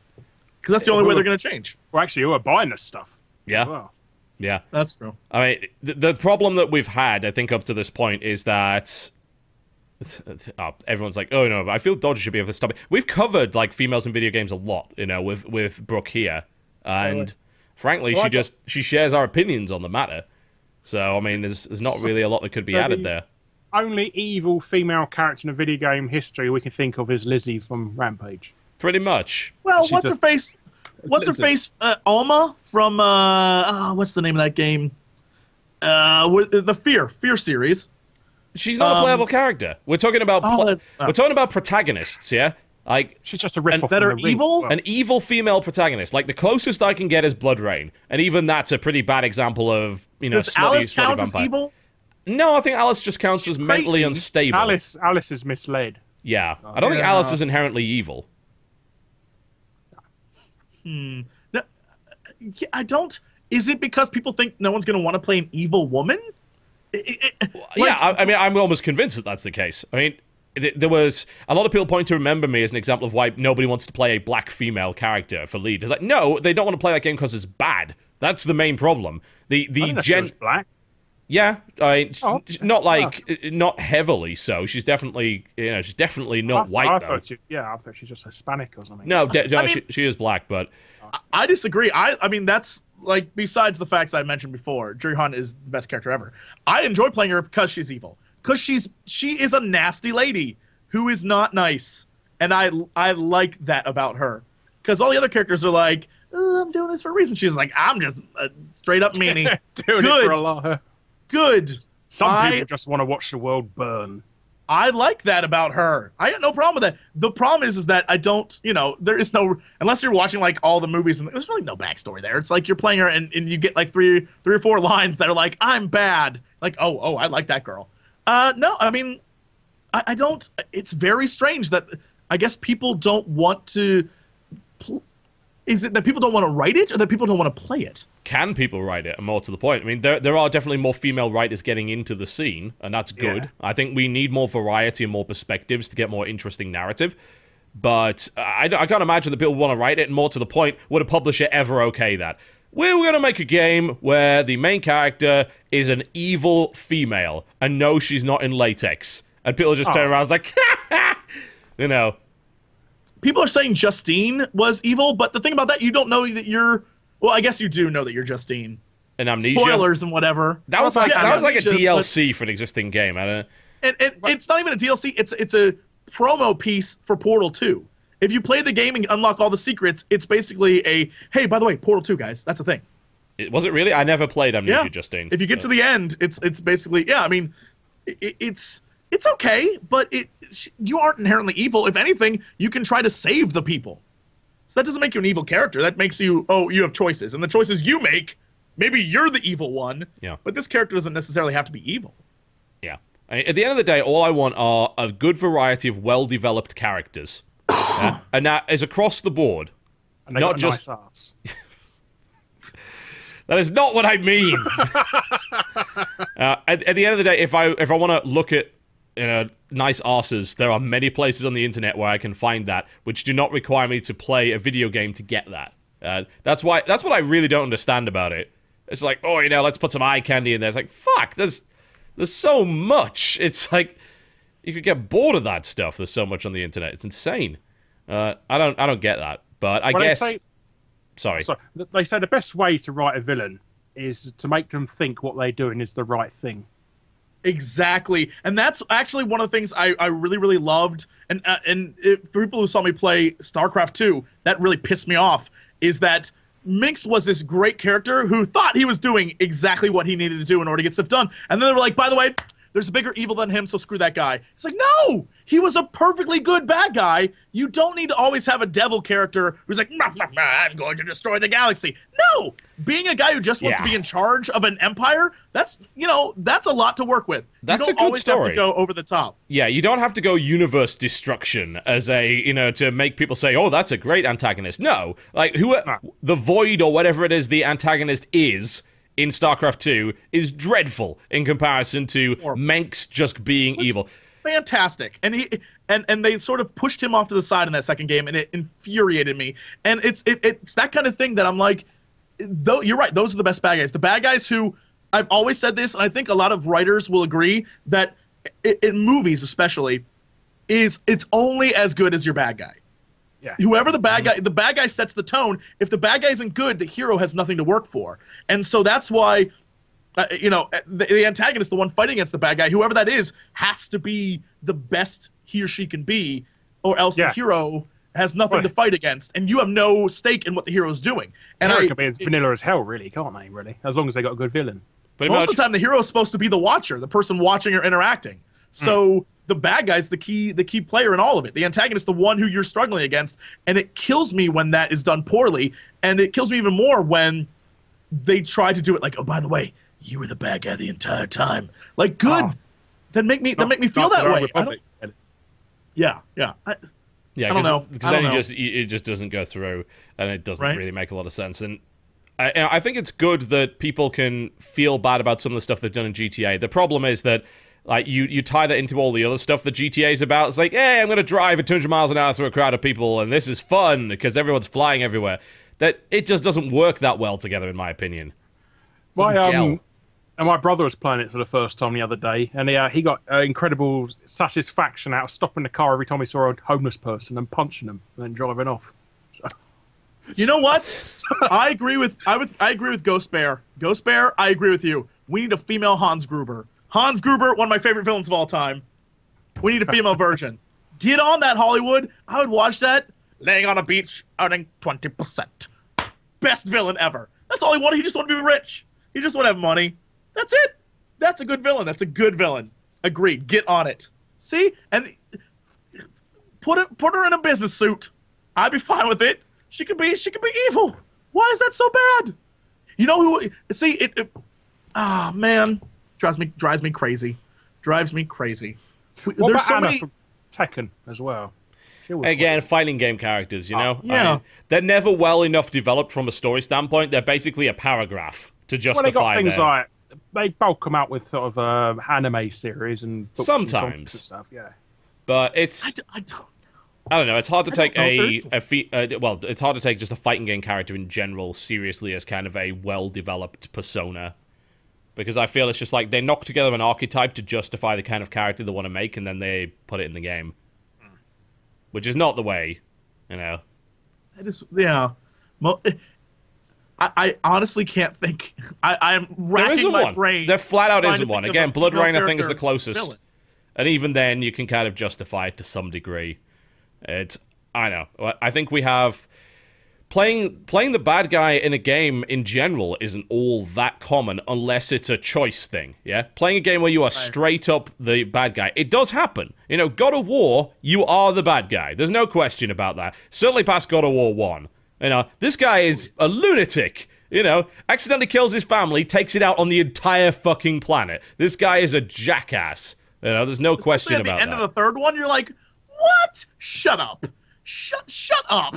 This has gone too far. It's like, developers, you've gone too far. You've taken it to the nth degree. I don't even care anymore. Yeah. And the only way they get away with it is because most of the time they have you fighting mythical creatures, so you don't really care. If you were fighting, like, innocent human beings, that game would probably make you feel pretty uncomfortable.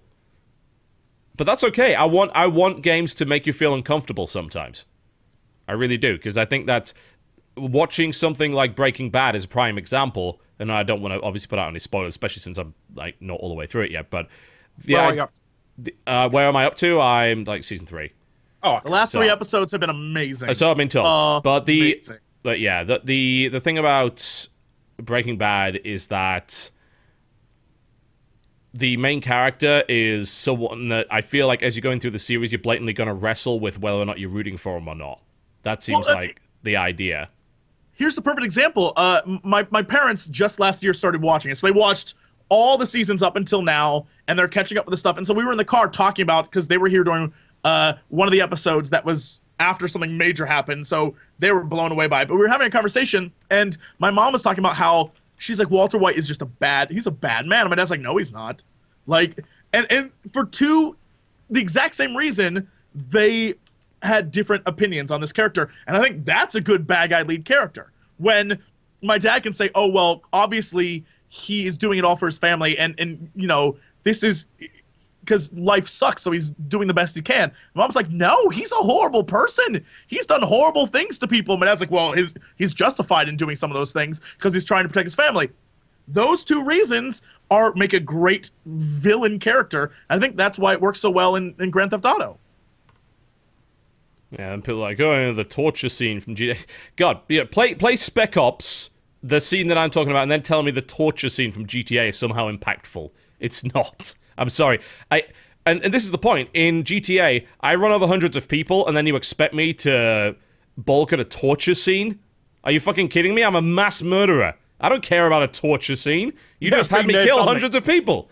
Pretty near done that. Yeah, I was going to say...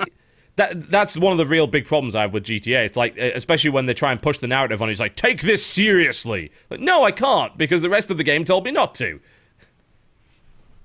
Oh, by the way, you did ask me what I was playing about it earlier. I haven't come across any prostitutes in the game yet. I don't know if there are any or not, but interesting. I think maybe they got fed up with that joke all the time. Maybe, you know, yeah. I mean, yeah, I haven't come across any. I mean, I'm not saying there aren't any, but I haven't seen any myself. Yeah. So maybe anybody in the comments could say if they've come across a prostitute in the game. Mm-hmm. Not really. That was too obvious. So, guys, have you come across a prostitute lately? Oh, jeez. All right, well, I guess that kind of wraps that topic then, I guess. There's not a lot to go over. Before I go to a break, I would like to talk about the article. I know it's a year old, but the whole fucking process, I think, is so relevant, considering what's happened with Rome Total War 2. And it was the idea that Creative Assembly very specifically builds their games for Metacritic. Yeah? Aiming at a 90% rating, and are more than willing to cut features that are like 90% done because they don't believe that they'll score very well. Oh, the old Peter Molyneux technique. Yeah, I guess so. So when I read this article, one of the things that I was curious about, and I'm sure you have a much more in-depth opinion on this, or know more than I do, but it was saying that they take what the players write about, what they focus on, and what the reviewers focus on, and try to hit all the things they focus on more than anything else. Like, that's pretty much what they're going for? Yeah, basically they're ticking boxes, yeah, and they want a solid Metacritic score, so they put in features and they design the experience in such a way that it'll score highly. And this has evidently worked for them in the past, because Empire Total War has an average meta of 90%, which, if anyone has played Empire Total War, knows is blatantly not right. Yeah, it's bollocks. There's no way. Empire on launch was awful. Absolutely dreadful. There's no way that it deserved that. Buggy, you mean? Yeah, horribly buggy. There's some good examples, actually, that were given by some guys in the subreddit about Empire Total War. The one example that I have is when I played it originally, England was invincible because the AI didn't know how to invade over water. They would never do it. So you could not be invaded at all if you played England, which was hilarious. I mean, not to mention, like, the performance problems that game had, but there were other stuff. Like, let's see.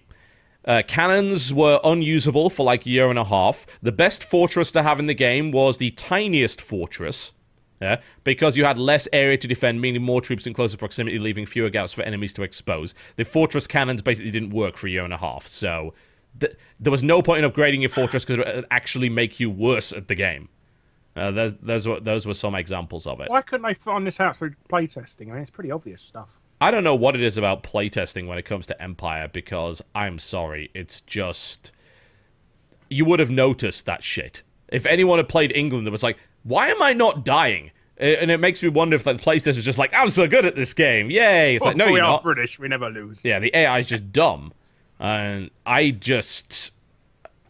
find the attitude of designing a game for Metacritic to be abhorrent, because you basically get rid of your creative freedom, you toss away your creative integrity to tick boxes and to try and get certain reactions out of people. It's dishonest, and it encourages dishonest practice. So turn it into it's actually fries of RCS games. No, it's really interesting because as TB started to mention at the beginning, things that are 90% done, they're like, let's just scrap that right now. And the article said something along the lines of like, well, we hope that they'll understand it's for the greater good. I was like, if I worked so long on something that I was really passionate about and you scrapped it for the greater good, I would be That's pretty funny, because they justified it by saying, well, nothing gives everyone like satisfaction like getting a well-reviewed game that sells 2 million copies. Like, right, okay, and I wonder how well that attitude served them with Rome, which is their worst reviewed Total War title ever. Ever. It was reviewed as badly as Alexander, which it was an expansion for Rome, which was a shitty expansion, quite frankly. And it came out with the most marketing, the most hype behind it, and it's a fucking mess. Well, and now you know why Sega bought Atlas. Really, can't you? It's a mess. So this is what the attitude has given you. This is the... You know, you have very much reaped what you have sown. You sowed the seeds of a terrible game that was not designed through passion and creativity and doing stuff that the fans actually wanted and really were after from this series and allowed the series to move forward. You did something that allowed you to tick boxes, and some people were taken in by it. That basically, from an objective standpoint, this game is awful on launch. Yeah, objectively. You can't even argue, because it's super broken in many ways. The AI is just horrible. And yet, we've got 100% from the Digital Fix, 90% from God is a Geek, 90% from Hardcore Gamer Magazine, 85% from EGM, 80% from GameSpot. You know, and on and on and on. And of the reviews, 43 of them are positive, so that's above about 75, 8 mixed and 5 negative. You fooled a lot of fucking people. You did. You did well. You fooled so many, evidently, with this method. And now it's coming back to bite you in the arse. So how did something that's a step back from the prequel be voted higher? I mean, surely people could smell that a mile off. You'd think so, but at the end of the day, they designed it in such a way that reviewers that weren't doing their job properly wouldn't notice. You know, a reviewer's not going to play 100 hours of Rome to get a judgment, yeah? Maybe they play about 20. So if their first 20-hour experience is fine, then they give it, like, a high rating, and then they never go back to it. It was the same problem with SimCity, yeah? SimCity had really good reviews at the start, and I'm going to be honest, I was taken in by it in the beta as well. I was taken in. My wife wasn't, because she played more than me. She played like 3 times what I did, and I had her on that video, because I was like, oh, this is so great and so amazing, and then she provided the counterpoint by saying, well, actually, if you play like another 20 hours of it, it's not. And here's why. And it was exactly the same problem. SimCity as an experience is designed for the first 20 hours, and past that, the whole thing falls to pieces. And is obviously not good. It's actually something, for a while after SimCity came out, I played it and joined a bunch of, like, you know, those maps where you could have many different cities. Yeah. And over time, as you continue to play, cities would just be abandoned. And the reason why, and it was a fundamental thing that happened all the time, is even if you took it really, really slow, and you progressed slowly, and you planned everything, at some point, you'd still reach I'm at capacity, I need to build X, but I have no room to build it, so I have to tear down Y. But the problem is, if I do that, I ruin everything else. Yeah. And so, it just became too crazy, and so people, rather than being like, well, I'm going to figure this out, would just abandon their towns. And so the game community just fluctuated wildly, and nothing ever got done. I never joined a town that managed to, or a region that managed to build one of those region-wide things, because people would just leave, and no one cared. It was a poorly planned game system. It was quite bad. And you're right. I think that you and I, and Larry, I'm sure maybe you have this as well. You are constantly bombarded with, like, try this game, play this game, it's a new game just came out. And so everyone who's reviewing games, so it's their job to review games, they don't have time to play games all the way through all the time. And so they play little bits of it here and there, or they give it to someone else, or they have multiple people. But still, even if you are outsourcing the review to other people, so many games are coming at you that you have to get them out like this. And the problem is that people don't have time, especially big magazines, to play all the game. And so TB's right. They'll play 20, 45, 2 hours max maybe, and write a review on that. And that's a problem, because that's how they can scam the system, really. Well, that's why you really need reviewers' expertise in just those sort of games, that they can put the hours in, instead of just shoving them everything under their nose. Yeah. Yeah. I mean, I can relate. Obviously, I do first impressions, but I've never said my stuff is reviews because I never finish the games. The thing is that I've come to the conclusion, and I know over the past few years, there are plenty of reviewers that play about as much of a game as I do, but call it a review and slap a score on it. And I'll say, look, guys, you know, use other things as a reference, because this is just my experience of the first few hours of it. But what saddens me is that that's apparently just as good as what a lot of people have been doing for years. I've spoken to a couple of other reviewers, and they've actually reviewed a game just from reading the back of the box in the past, just to get it out of the way, because only like half a day to review it and get all the footage and stuff like that. Well, I mean, there's so many games coming out, and it's not like I could watch 10 movies in a day, but good luck playing 10 games in a day, you know? They're getting longer. You know, games are fucking long. Not to mention that you have multiplayer with progression, and the problems may only become apparent 30 hours in. It's a fucking nightmare. Or maybe if publishers gave you a certain level character to begin with. Sometimes they do. Yeah, I mean, I've had characters leveled up for me so that I can look at the later game. The problem is you then, especially with free-to-play, for instance, you don't get the experience of getting there, which means that you're not able to report on whether or not you're going to hit a fucking massive brick wall, which can happen, that maybe you can only pass by paying money or something like that. So that can be problematic as well, even if you skip forward with free-to-play games. I try and play them properly, to some degree, to see if I can get to a certain point, see if there's a problem with the monetization system, and then I'll use a booster or whatever to get past what I need to do. But, I don't know, it's...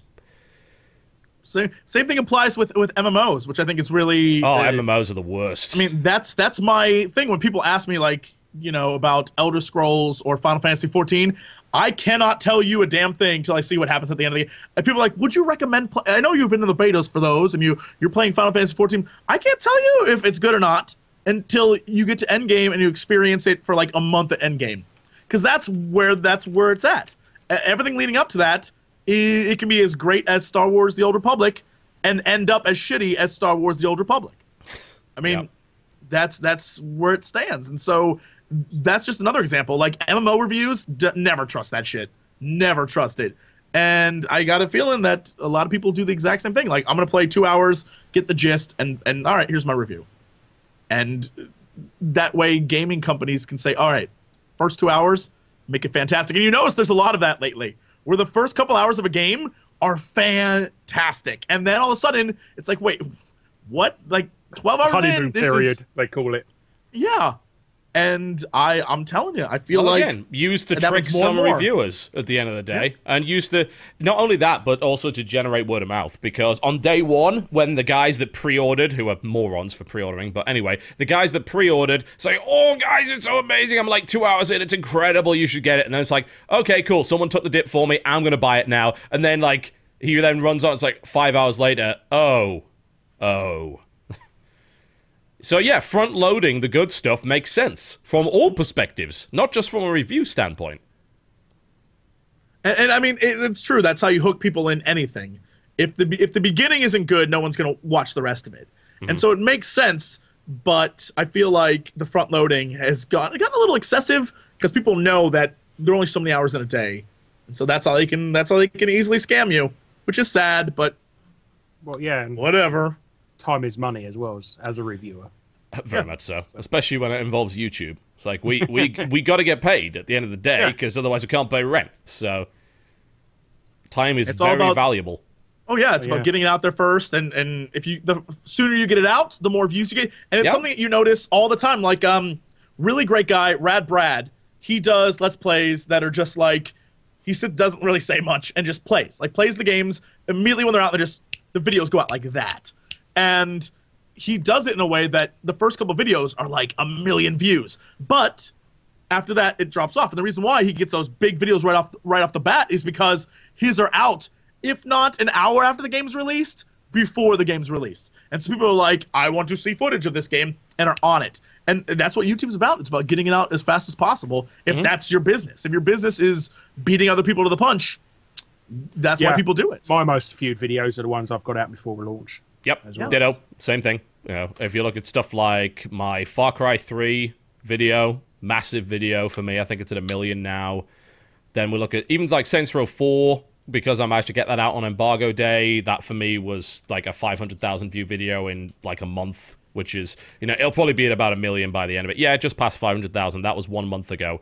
So in a year, it'll probably be past 1 million and things like that. You were talking about the Rad Brad walkthrough part 1. Rad Brad, 1 month ago, 1.6 million views. That's what I'm saying. Yeah. But I think it's really interesting because it also shows you trends on YouTube. I love his channel because I can see the trends and what people like to watch just by watching his channel. And his final video is here. This is great. 1.6 million. Final video, 194,000. So, you know, there's it. There it is. Right there. It shows you exactly how long people are willing to watch. Like, his channel is like a microcosm of YouTube. It's great to watch his trends because the sooner you get it out and then the longer you progress, like something goes, it shows that people are less and less interested. It's oh man, there's a big dip in the middle of it as well. It's like the same thing in the porn industry. It's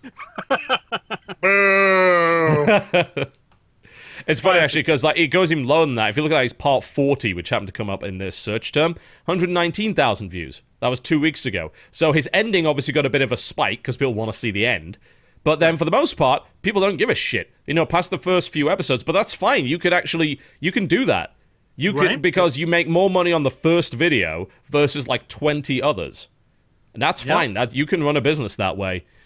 And you know, this just doesn't just apply to YouTube, and it comes down to reviews as well, because they're after that launch day traffic, they're after that embargo traffic, and if they can crack a deal which lets them get it out earlier than anyone else, they fucking will. IGN is notorious for that. They will happily give all sorts of coverage, preferential coverage, to get their review out earlier. They will do whatever, which to me compromises the very integrity of it.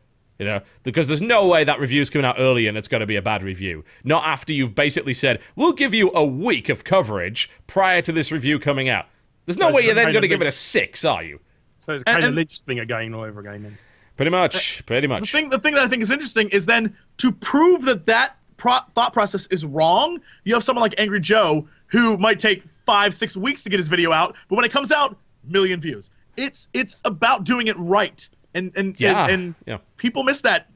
because they're just dummies. Well, I think eventually it will go to that point. People will stop looking at reviews and things like the previews from people that they don't trust. And if they trust Angry Joe's opinion, then they will wait.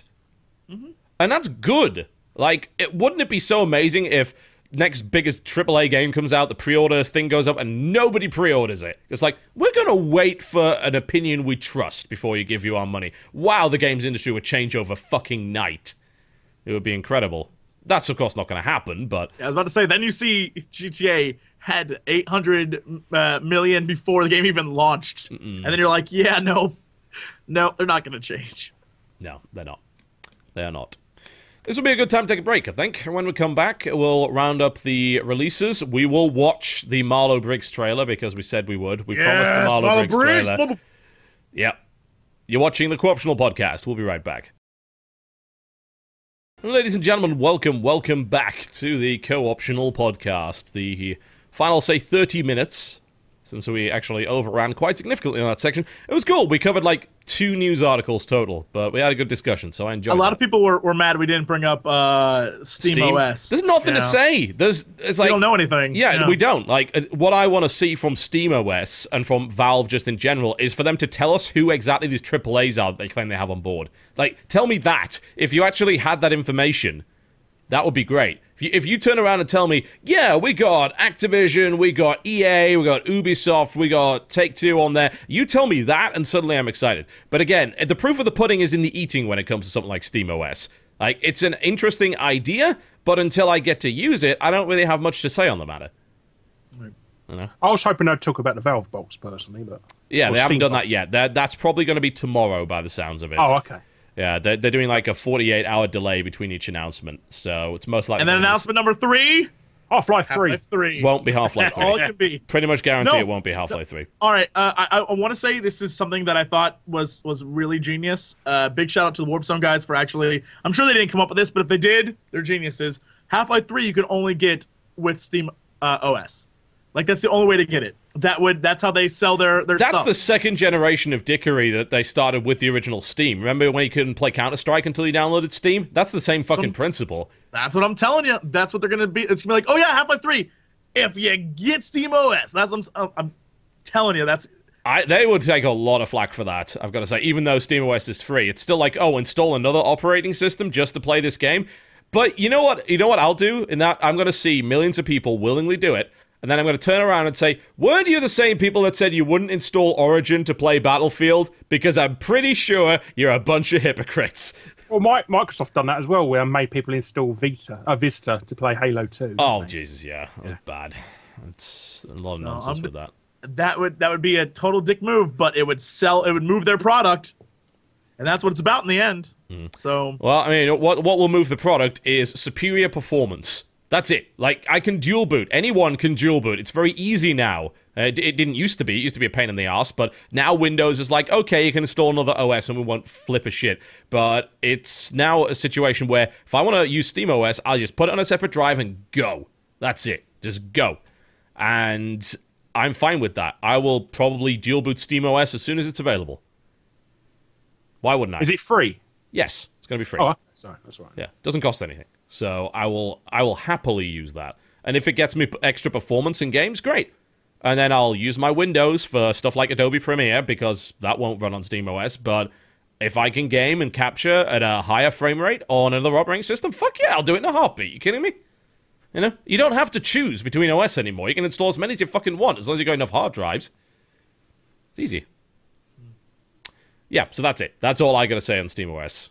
So we'll see where it goes. Okay, we should look at a few trailers, and since good. Yeah, there's a Killer Instinct one. We actually didn't mention Killer Instinct at all later on. What was I talking about? I was thinking of Rampage instead, and then I got confused. Okay, Killer Instinct. So there's a new trailer showing off a couple of new characters, so let's take a look.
So, there you go, folks. A little bit of Killer Instinct showing off a couple of characters, which of course included Orchid towards the end there. They like to do those little reveals at the end now. That seems to be their thing when it comes to showing off characters. Yeah, pretty much. Anyone who is impressed by that, I just want to remind you.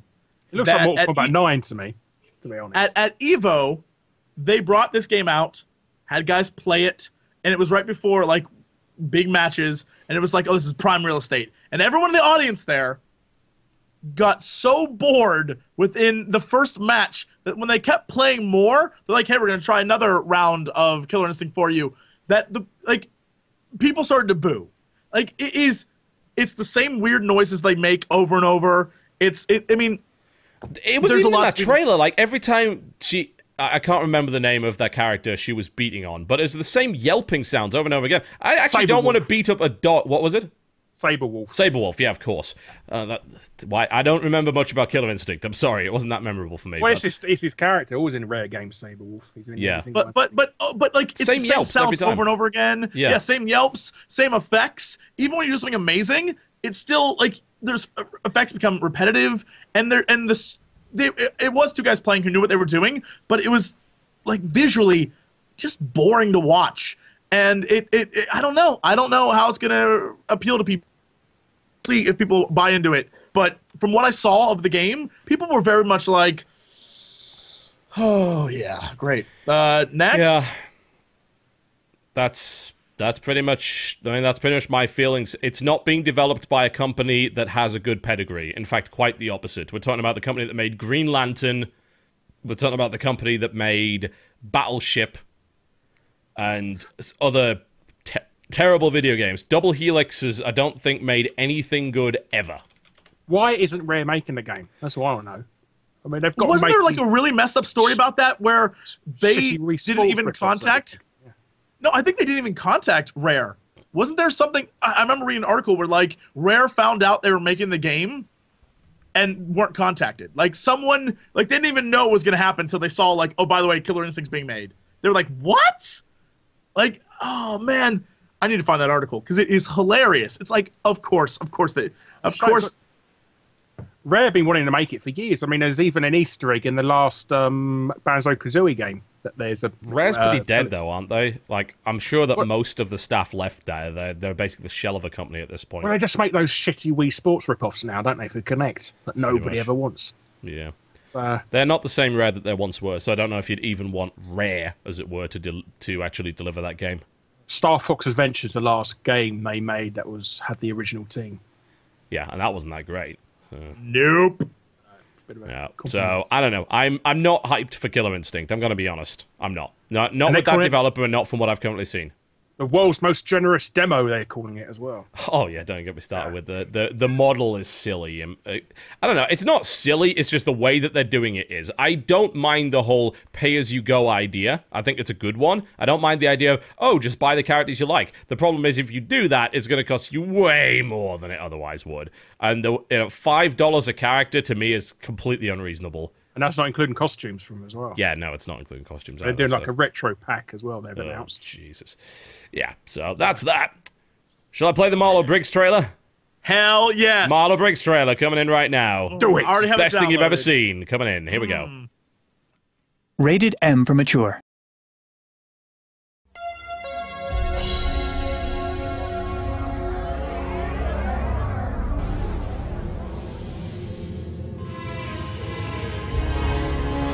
when an ancient evil rises and threatens the world. A demonstration is in order. There's only one man who can stop it.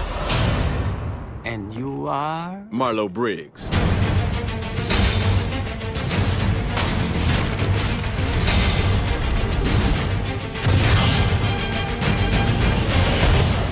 What's the plan? If it moves, shoot it. That's rock. Fighting him will only make him stronger. Hurting him will only make him tougher. Killing him Kill the boyfriend. will only piss him off. Rise, secret warrior.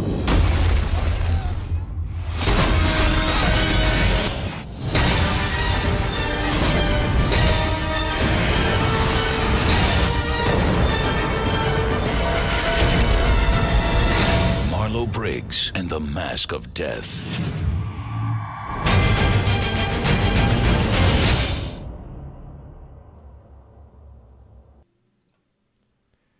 There you go, folks. Marlowe Briggs and the Mask of Death, which is currently out right now on PC. I've actually done a video downloaded. of it. I'm so excited. It is best terrible video game I've played in a long time.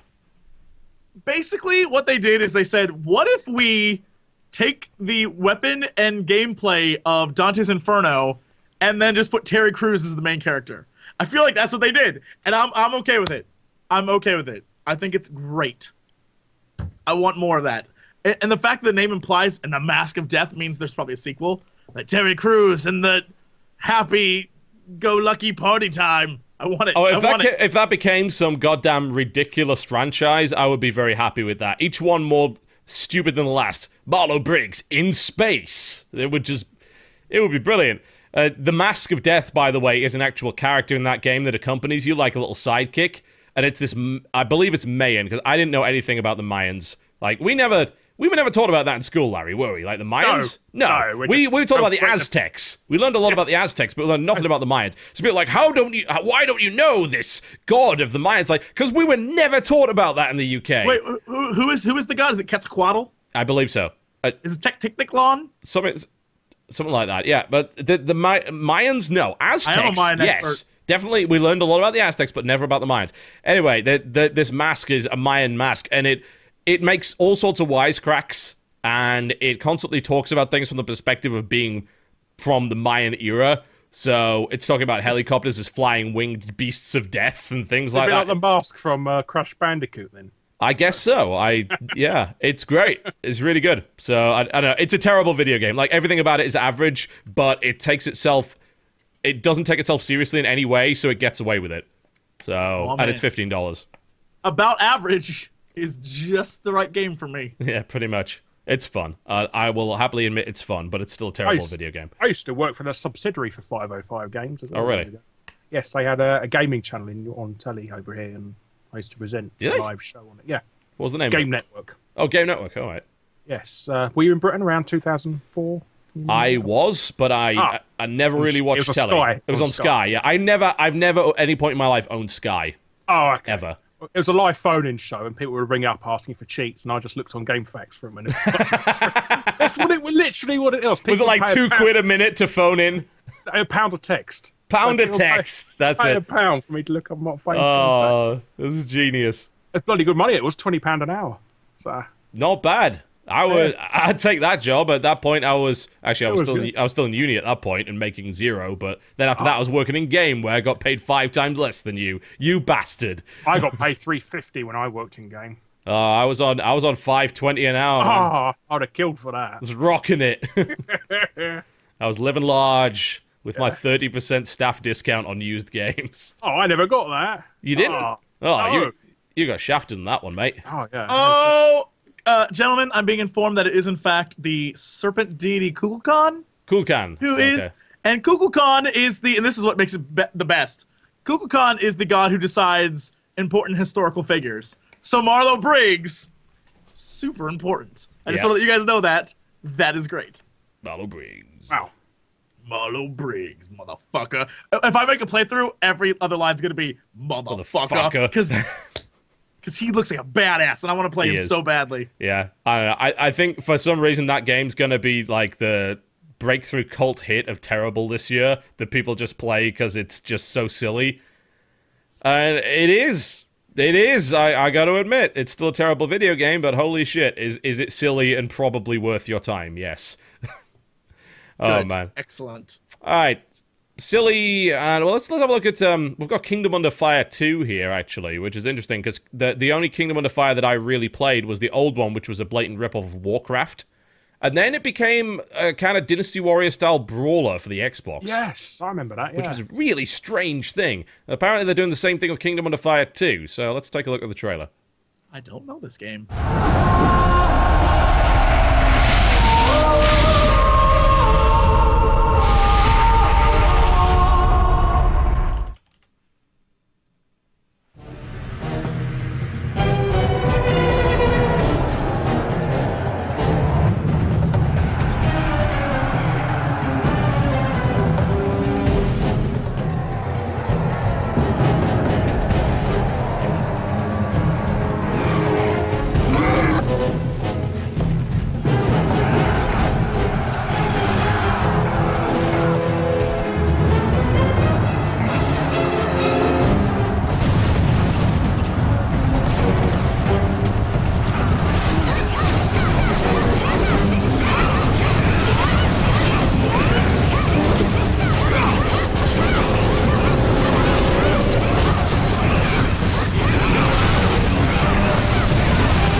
And it ends rather abruptly, as you can see. It is just it is a good slice of gameplay from a 16-player co-op mode called Invasion. That actually kind of looks alright. It's coming out to PlayStation 3 and Windows at the moment. That's what we know about it. And it looks very 99 Nights-esque to me. Yeah, I was going to say that. Yeah. That's good. I definitely like the Dynasty Warriors aspect of it, where it's very. Oh, it's by the same company. It's by fucking Blue Side. Yeah. So they did do that.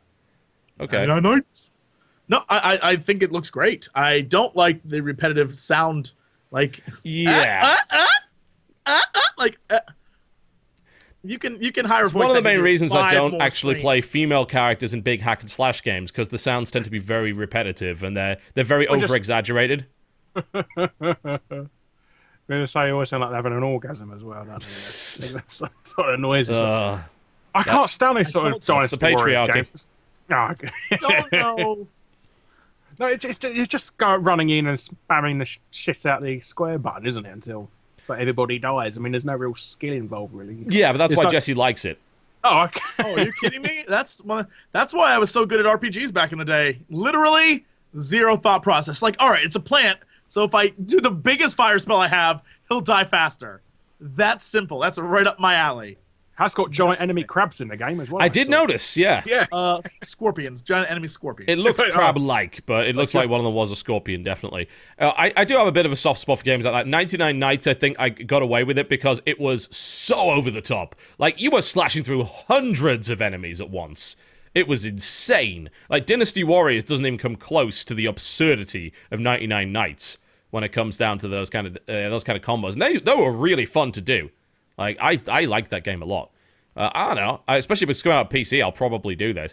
The problem is that we don't really know what it is right now. It was supposed to kind of be an MMO originally when it was announced in 2008, with some MMORTS stuff in it. And now we don't know what the fuck it is. But that was the latest piece of gameplay to come out, so I guess it's just a 99 Nights-esque or more Kingdom Under Fire Circle of Doom style game. There seemed to be quite a lot of stats on screen for something that would have been a straight-up arcade sort of fighting. Yeah, I mean, a lot of games like that do have the RPG element of loot drops and character progression in there just to spice things up a little bit, which I'm totally fine with. Yeah. So, yeah, it makes it less repetitive, really. Yeah, so I don't know. It's hard to say what the hell's going to be going on with that. Supposedly the closed beta began in 2011 for this, so I have no idea what's going on with it.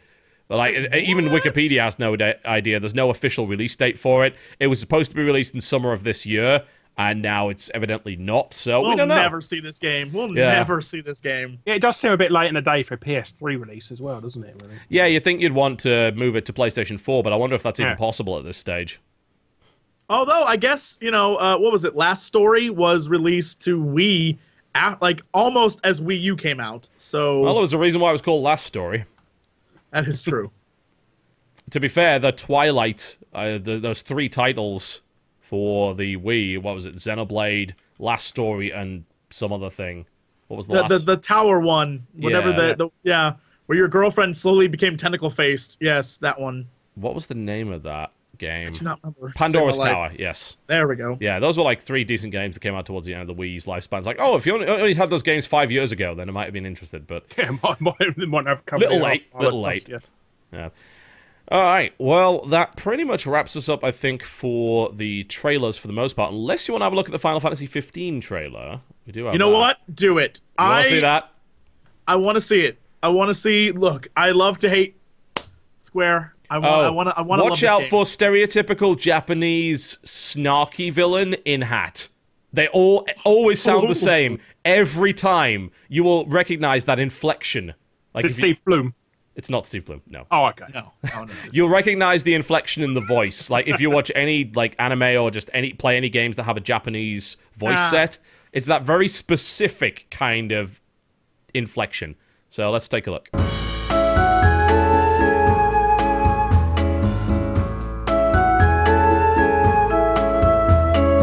There you go. Final Fantasy 15. I believe was an extended version of the E3 trailer. There's a bit of extra stuff in there. Oh man, I mean, I gotta be honest. It definitely looks interesting. I want to play it. It doesn't look like Final Fantasy anymore, though. I think that trailer might be deceiving. I can't tell if it's a whole new combat system or an altered version of the Final Fantasy 12 combat system. The real-time sort of auto-target MMO style one. Yeah, I can't figure it out. But it really didn't show. There's a lot of pre-rendered stuff, so I have no idea. Yeah, that's the problem, isn't it? And the pre-rendered stuff, as usual, looks absolutely phenomenal. And it's like, wow, you spent a lot of money on that. But I do love the fact that they were like, we need to include everyone in this. So get us an Assassin's Creed character, get us Cloud from Final Fantasy VII. You're right. We need like an evil trickster, snarky hat guy. It's like if the main character guy with the black hair, if he only talks in ... they've got it covered. Ellipses. They've got it covered. Because I mean, they were like, include everyone that you can fit in this game. Go. I'm like, all right. Or they need to try and sneak Sephiroth in there. Get the fanboys. Oh, obviously he is an Easter egg. I don't know. I mean, I'm really excited for it, but this is how I get every time I see a new Final Fantasy game. I'm like, oh my god, and then I play it. I'm like, oh my god. It looks more like something from Uncharted from the videos. I'm very confused about the gameplay and the actual combat system involved in it. Certainly. Here's one thing I noticed, and it slightly worries me, but I guess we'll see when the game comes out. You're right; it has that Uncharted feel, but I don't know if that's if you're in like a little like special zone area, you have to get through it. Because one thing I didn't see is I saw no open world. Like Final Fantasy has progressively gotten from you walk around a big world and you kill stuff in an open world to we're gonna get you set on a narrow path and this is how you do stuff. So and that is a lot of people are just saying that it's a Kingdom Hearts 2 style combat system. Oh, which was real time for the most part, wasn't it? I mean, I'm okay with that too. That'd be actually really fun. I thought it was the team, some of the Kingdom Hearts guys actually working on it, if I recall correctly. So, yeah, I mean, I'm totally fine with that. That I don't enjoy the Final Fantasy menu-based combat system. Yeah, that can go to hell. I played a lot of 12, and I actually kind of enjoyed it, honestly. But all the menu-based stuff, attack, and just doing that over and over again, it gets incredibly dull. Makes you wonder how much of those scenes you can actually play as well, and they're not just pre-rendered between each fight as well. Yeah, because I mean, there's some impressive stuff there, and I'm just like, how much of that is really gameplay?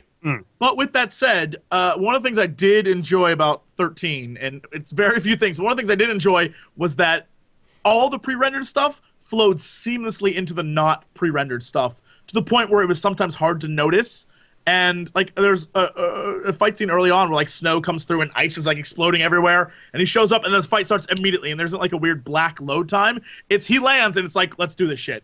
And I was like, we need more of that. I'm okay with that stuff. So if that's in the game, good on like it. Star Ocean's combat, fuck yes, I'd be all over So is that. it just like an interactive movie though? Is it becoming? Yeah, well, that's the concern, isn't it? But I mean, that's always been, I wouldn't say always for Final Fantasy stuff, but a lot of Final Fantasy stuff it's a very linear game. It's always been a fairly linear game. The problem is 13 took the linearity to such an absurd degree, kind of getting rid of towns and the overworld and the ability to travel around in airships and things like that. It's I think that's the key, is that 13, and I think you're right, most RPGs are very linear, but they give you the illusion that you can do whatever you want. Yeah. And it's that illusion that I love. I like the idea that I can feel like Ni no Kuni made me feel like I could go anywhere and do anything, but it's really linear. Like, you're on a set path, yet there's an overworld, so you can go here and walk over here and fight these guys here. And it's that kind of thing that I miss. And 13 killed it for me, because it simplified it so much that you didn't feel like there was a challenge, and you're just like, oh. Yeah, it's like driving down a motorway to a particular destination, and there's parts of the motorway where it's like 2 lanes, and then there's parts of it that are like 6. That's a Final Fantasy game, you know. It starts like that, it widens, but you're still going to the same place. It just, there are parts which are super linear, there are parts that give you a little bit more freedom to move around, but they're still linear. That's the way those games work, and I'm fine with that. And you got to pay a toll. Sometimes you have to pay a toll, especially if you want the ending. You bastards. Oh man. Yeah, so that's that. It looks interesting. And a release date? So. I don't believe so yet. Well, I will double check, but I'm pretty... 15? We won't see that for a while, because we still have the Lightning Returns, which is a big thing. Yeah. And so that'll be... There's definitely no release date on this yet. Yeah. But the thing is, it's been in development for a while, because it used to be Versus 13. That's what it used to be, and now it's 15. So who the hell knows? If I remember my Final Fantasy releases, big game releases, weren't they always more towards the end of the year? Like always October, November, December. I feel like I would expect it either next October, November, December, or the October, November, December after that. I'm honestly not certain. I couldn't tell you. Well, are they going to put out Kingdom Hearts 3 before as well? I mean, I don't want to... I don't think they're going to put that out before this. Apparently, this team was working on this game for ages, which is why there's no Kingdom Hearts 3 yet. So that's probably not coming out yet. Apparently, the development on that has now begun, but it's nowhere near finished. Oh, when that game comes out, I don't know. I may just disappear until I beat it, and then come back and be like, why did they introduce characters? I don't know who these people are. And then people are like, you should have played 3DS. And I'll be like, go to hell. Well, Kingdom Hearts 3 is going to be quite interesting, because since 2, they've bought like LucasArts and stuff like that. Oh, Star Wars characters and things like that could be in it. I've said this, and I want this so badly. There needs to be a fight. And it could be a special unlockable fight like they did when you had you and Cloud and you fought Sephiroth. That's fine. They need a fight that is you, Luke Skywalker, Cloud, and let's say, I don't know, it can be anyone else, doesn't really matter, versus like Darth Vader and Sephiroth and like Ansem or whatever. Just one fight. That would be mind-blowing. They will. That is just super fandom altogether. Fuck, if they can put Darth Vader in Soul Calibur, they can put it in Kingdom Hearts, and jeez. I'm not going to have stuff like Kermit versus Yoda. Amazing. Kermit versus Yoda. Yeah. That's the end of video games right there. Yeah.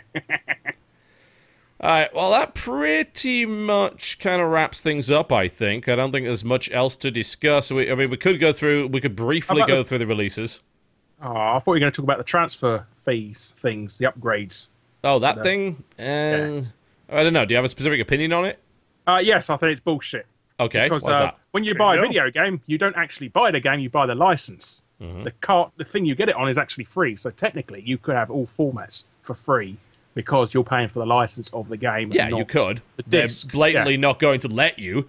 No, of course not, but that's what you're buying. You're not buying the game, you're buying the license to play the game. So in the theory, fact you believe you should be allowed the license on whatever machine you want to play it on? Yes, you're buying the license to play the game, so why can't you play it on any format you wish? Don't disagree. I think that would be fantastic, especially as a PC user. That would be ideal for, say, GTA 5, for instance. But there's no way in a million fucking years they're going to do that. No. I know, and also the fact if you ever scratch a disc or something, you can just send it back for free. I mean, as well. I mean, but no, you got to pay for that as well. Yeah, that's they're just horrible things.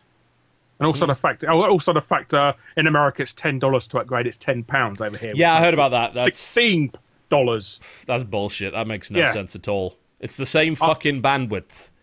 Yeah, I love the fact how they convert dollars into pounds as well. It's like 1 for 1. Yeah, well, we don't know any Steam, better, isn't it? You're just evil. It even corrupts Americans. You're sick. That's why we're on top, mister. That's why we're number one. That's why we're number one. We're coming for your world. Stop that silliness. Stop that being silly now. Down with that sort of thing. Yes, we're being far too silly. Oh my. I guess we'll do a quick roundup of the releases before we sign off. Let's do that. There's not a huge amount of great stuff coming out this week, but I think the game that a lot of people are looking at right now is Scribblenauts Unmasked, a DC Comics adventure coming to Wii U, PC, and 3DS. That is out today. I'll be playing that quite soon. It's on PC, which is awesome. We don't have to wait a million bloody years for the release. And apparently it's out across Europe as well, so you don't have to wait. I think it was like a few months you had to wait in Europe to get that game. Still not out on disc. Still not out on disc. Yeah, but is it out on Steam in Europe? I don't know, but on the Wii U you can't download it and you can't buy it on disc. Interesting. Yeah, they were promising a simultaneous release. I don't know if they're... I'm not sure what they're doing with that. Oh, yes. But, I know that... Yeah, apparently it is. So people are saying... Okay. Yeah, so that's good. Because the last one, it took like 6 months for them to release it in EU, which is stupid. Yes. Okay. Good old Nintendo. Took them 23... How was it? 19 years to release Earthbound over here. Yeah, don't get me started on that one. We got Armored Core Verdict Day, which is an expansion to Armored Core 5. That's on PS3 and Xbox. Also out today, Valhalla Knights 3 on Vita. Huh, interesting. I wonder if that's any good. Valhalla Knights is not known as the best series ever, I've got to say, so I'm not holding out too much hope for it. I was about to say, your interest seemed strange. You're like, huh? I was like, really? Okay. It's an RPG for Vita that might be okay. So, just saying. They're trying to capitalise on their... The PSP was fantastic for RPGs, but they sort of missed the boat for the Vita, really. Well, there's not enough games for it yet. And the problem is there's not enough people to buy the games, so they don't release games for it, but people don't buy it because there's no games. Well, they're trying to do that cheaper version now, aren't they, with a crappy screen. So. Yeah, that is true. What else we got? Alien Rage is out today. PlayStation 3, Xbox Live, PC. Again, very, very average game. You can check out the video on my channel if you want to learn more about it. Cloudy with a Chance of Meatballs, DS and 3DS. Oh my god, I must get that now. Yeah, immediately running out to buy that one. Essential purchase there. Pro Evo 2014, FIFA 14, same fucking day coming out. I kid you not. That's out today. Both of them. Further Adventures of Manchester Red. Indeed. I get that joke. Oh, dear. Teenage Mutant Ninja Turtles Out of the Shadows for PlayStation 3. No, don't do it. Don't do it. It's fucking awful. Just don't. Lone Survivor Director's Cut to PlayStation 3, PlayStation Vita. That's a good Vita game to get. Lone Survivor's a pretty cool game. It's a 2D survival horror. Pretty awesome. I had some fun with that until I got terrified by the jazz party that's about 40 minutes in. Jazz party? There's a jazz party. Oh my. I need to play this. That might be a Fan Friday for You should play Lone Survivor. It's Cocktober! Yes. Lone Survivor's pretty good. What else we got? We have Marker Cree, which is the PlayStation 2 Classic version coming out, which is cool. And talk about Plus as well, PS2 classics. Girl Fight for PlayStation 3 Network. Guys, you need this game. You don't. You need to go out and buy. You need this. Go and watch the Giant Bomb Quick Look on this because it is the worst fucking thing. Oh god. It is horrible. How does that even exist? What an awful game. It's awful. Patriarchy propaganda again. It's just terrible. Apparently, according to someone on Twitter, which I assume is reliable, it's like, I'm doing release lists off Twitter now. This is terrible. Disgaea D2 is actually coming out in the EU, which is obviously a game that I think is already out elsewhere. But yeah, Disgaea Dimension 2 was actually released... no, it's actually not out in NA. It came out in March in Japan. It's coming out in the EU before it comes to North America. So, September the 27th for Disgaea Dimension 2. If you are looking into that one. And what else do we have? We got Pac-Man Championship Edition DX Plus for PC. Very cool. As well as Day 1 Gary's Incident, which is a first-person survival shooter thingy. And then September the 26th, Shadow Warrior. Yes. That game is fantastic. Hell yes. I'm excited. Apparently, the purple dildo from Saints Row 3 is available as a usable weapon in Shadow Warrior. If you own Saints Row 4, I believe, if you own that, you get a giant purple dildo to mash demons with, and I have never been more excited. Yes. I've already got the on-live version. Don't judge me. On Live's still a thing in the UK, isn't it? It is, yes. Wow, what? Well, I'm pretty sure you can still use it here, but it's just not that great. I don't use it. I mean, people still play Homefront online on it, but that's about it, really. Jeez. Oh wow, I'm looking at this. Yeah, as you said, that's so strange because Devolver Digital and Deep Silver are different publishers, and they're doing a joint thing. They're just saying if you have Saints Row 4, yeah, you can unlock the legendary penetrator weapon. Look, I'm not saying I caused this to happen, but I feel like they know that I'm their target audience, and they're like, "Look, we just need to sell this to Jesse, and that's all." Oh god, the CFO of Devolver Digital is Fork Parker, who is the best, by the way, and he says, "I'm sorry, I can't hear you over the sound of all that money being thrown at screens around the world, and I don't know what to tell you other than you can now wield a giant purple dildo from Saints Row 4 and Shadow Warrior. There's your headline, nerds." Direct quote from the Chief Financial Officer of Devolver. Yep. Fork Parker, you are a damn hero. You are a damn hero. Oh, wow. That's awesome. And September 27th, Deadfall Adventures, Rise of Venice. Deadfall Adventures is pretty bad. I've played a little bit of it. Rise of Venice, we'll see. It's by the guys that did Patrician 4 and Port Royale 3, which were both really dreadful, so I don't think that's going to be all that good, but we'll see. I do have code. I'm embargoed till the 27th, though. So there you go. That's the releases. That's what's coming out. Awesome. So that wraps us up. We're done. Oh, that's it. Zelda 2's coming out. Okay. For the 15th time. Yeah. Just in case you haven't bought it for every other version. Guys, remember when Nintendo was good? Let's remind people of that. Zelda 2 was never good. No, Zelda 2 was never good. That's very true. But Link fights himself. It's like Star Trek 5. He does that in 6. Twilight Princess. 6. Go play Twilight Princess if you want him fighting himself. And Ocarina. He always fights in bloody self. What are you talking about? But it started in 2. Before we go, before we wrap our own stuff, I'd like to say, by the way, new JonTron video's out. After 5 years of waiting, he has released a video. It's almost like I had no clue until chat exploded and holy shit. Yeah, new JonTron video. Did you know? Did you know that JonTron made a video? Yeah. Yes, they're on the internet. Yeah. Are you aware of this information? Yeah, because, you know... Did you know, TV? Yeah. That was like the SteamOS thing. People were messaging for days like, did you know that? It's like, yes, it's my job to. But, yeah, JonTron is out. It is apparently of Disney's Hercules. I would strongly recommend you check that out because it's probably going to be funny. Or it might be dreadful. Maybe this is the end of his career. Let's find out together. All right. So, Larry, what you got coming up over the next couple of weeks? What you planning on doing? Next video I'm doing is probably a review of Zelda Wind Waker. Okay. Which I'm going to compare the new one and the old one. Cool. And have a moan about how shit it is. Have a moan. Fantastic. Yes. That's what we like. I'm going to be doing a new Games Yanks Can't Wank video, which is going to be about box art rip-offs, about all these famous video game box arts that everybody loves. Yep. I'm going to show how much they rip off famous artwork. That's cool. I'll watch that video. Yeah, basically, they trace other people's artwork. Nice. I've got another video coming up. Top 5 hidden pissed off programmers. Okay. They actually hide program rants in their code. I'm going to be doing a video. Does it by any chance include NBA Jam? No.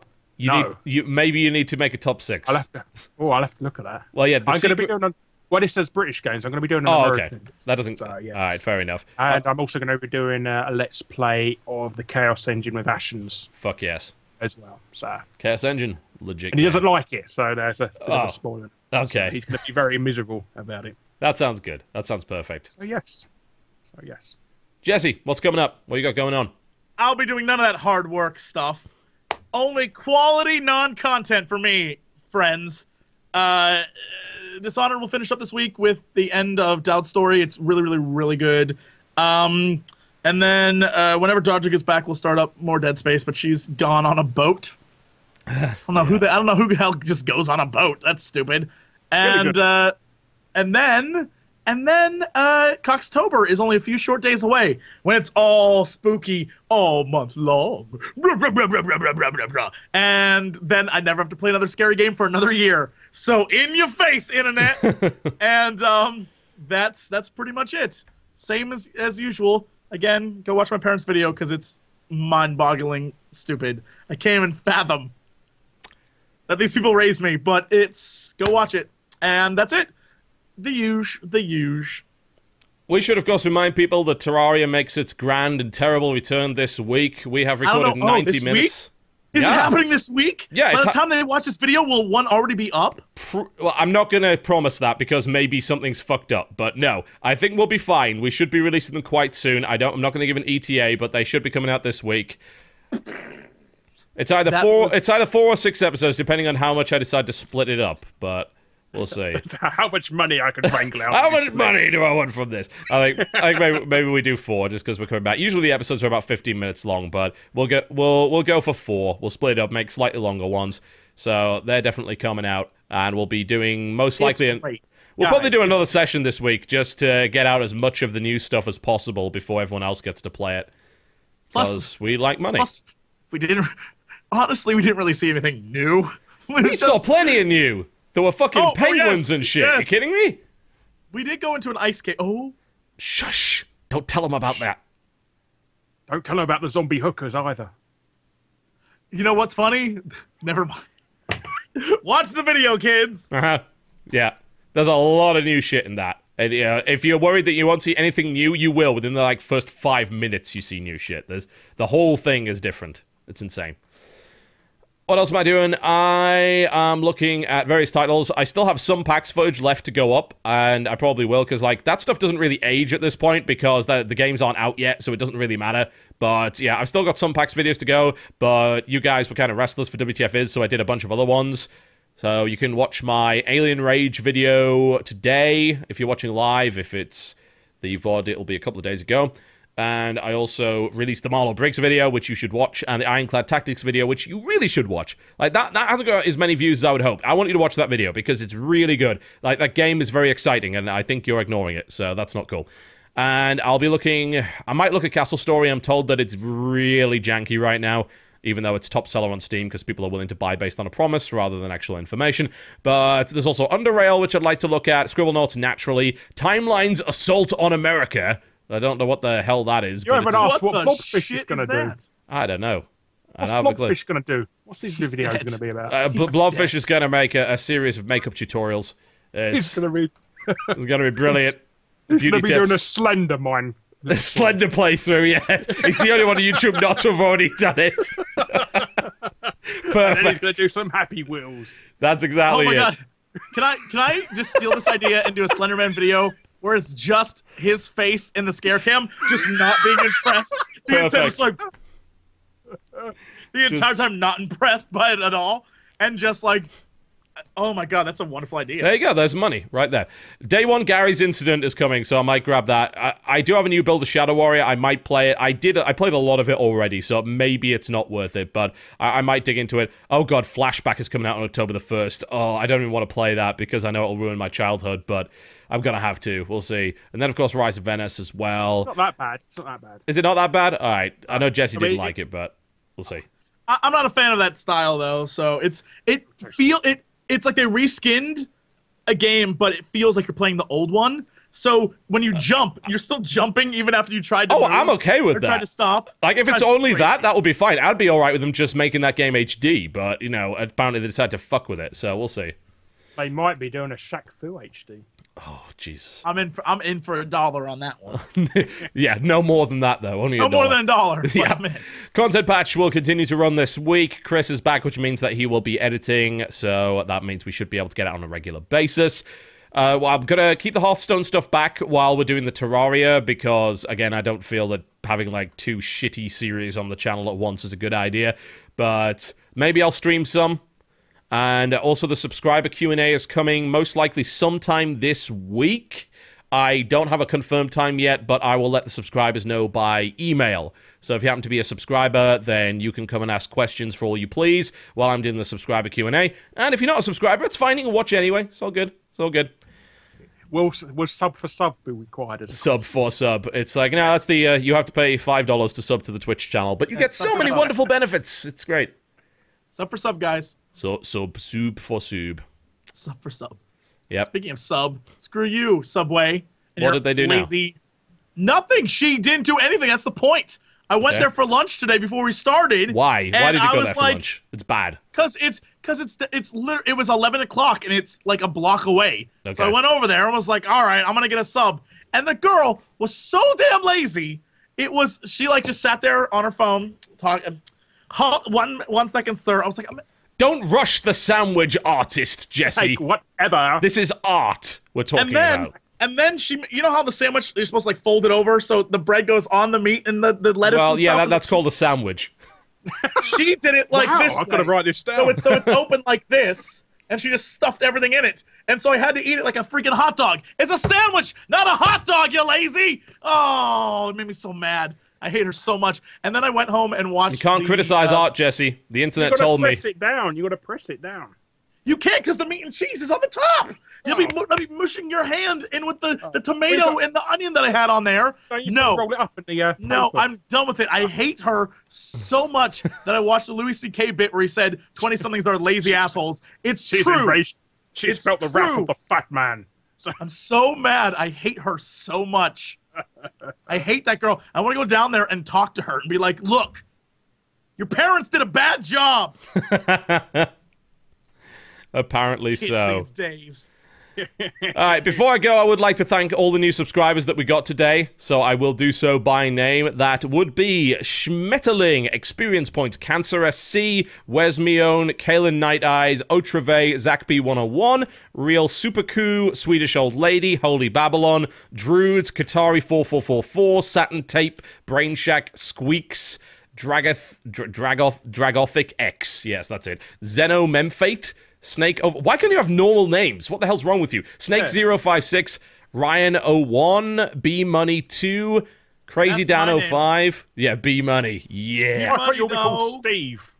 Yeah, no, there's no Steve here. Never Comes One, NWO Matt 025, Ethicurus Rex, U Flatlander, The Shadow 19, Des124, Iconikin, Cameron JPC, CDJ Gamer, Estory Kims, Colpeps, New Ponan 09, and Twainer99, Patazam, Smartshot 2, and that is all the new subscribers Your today. Names are horrible. Every one of you has a terrible username, but there you go. Should be more creative, you evil plebs. Yes, but welcome and thank you again for your support. Your money is basically... You're going to use that now, aren't you? Yeah. All the time. It's got to be a thing. Thickos. Yep. Your money is basically powering Axiom Esports right now. And hint, hint, nudge, nudge. Announcement in the next few days. I am joining Axiom as their newest gamer. Their new, yeah, he's our Hearthstone pro gamer. Yep. Announcement coming in the next few days, guys. Again, thank you very much for your support. It matters so very much. Oh, someone subbed while I was reading. The real Maxian. He subbed while I was reading, so I'll give him his name too. There you go. Number 10 Maxian. Thank you very much, guys. Remember, if you have missed any part of the show and you're subscribing, you can watch the VODs instantly on Twitch. And if you're not, then the VODs will be out in the next couple of days. You have been watching the Co-optional Podcast. You can check us out here on YouTube at youtube.com/cynicalbrit, youtube.com/Jesse Cox, and youtube.com/Larry Bundy Jr. Actually, it's youtube.com/Larry now because I got a Is vanity it? address. Wow, Yes. you got Larry? That's prime real estate. I is, yes. That's one of the Larry. few things that Machinima done for me. Wow. My tenure there. So, Holy shit, you have Larry. You. Yes. That's prime real estate, man. Larry. That's going to be worth a lot of money someday. Ah. There you go, That's That's Larry. because the last President one got Larry. banned. Oh, there you go, folks. Larry. So check us out there. Follow us on Twitter as well. Twitter.com/TotalBiscuit, Twitter.com/Jesse Cox, and Twitter.com/Larry Bundy Jr. Yes. That's about it. That's We're true, done. yes. You have been a fantastic audience. We have been the Co-optional Podcast, and we will see you next time. Not me. I'm getting fired.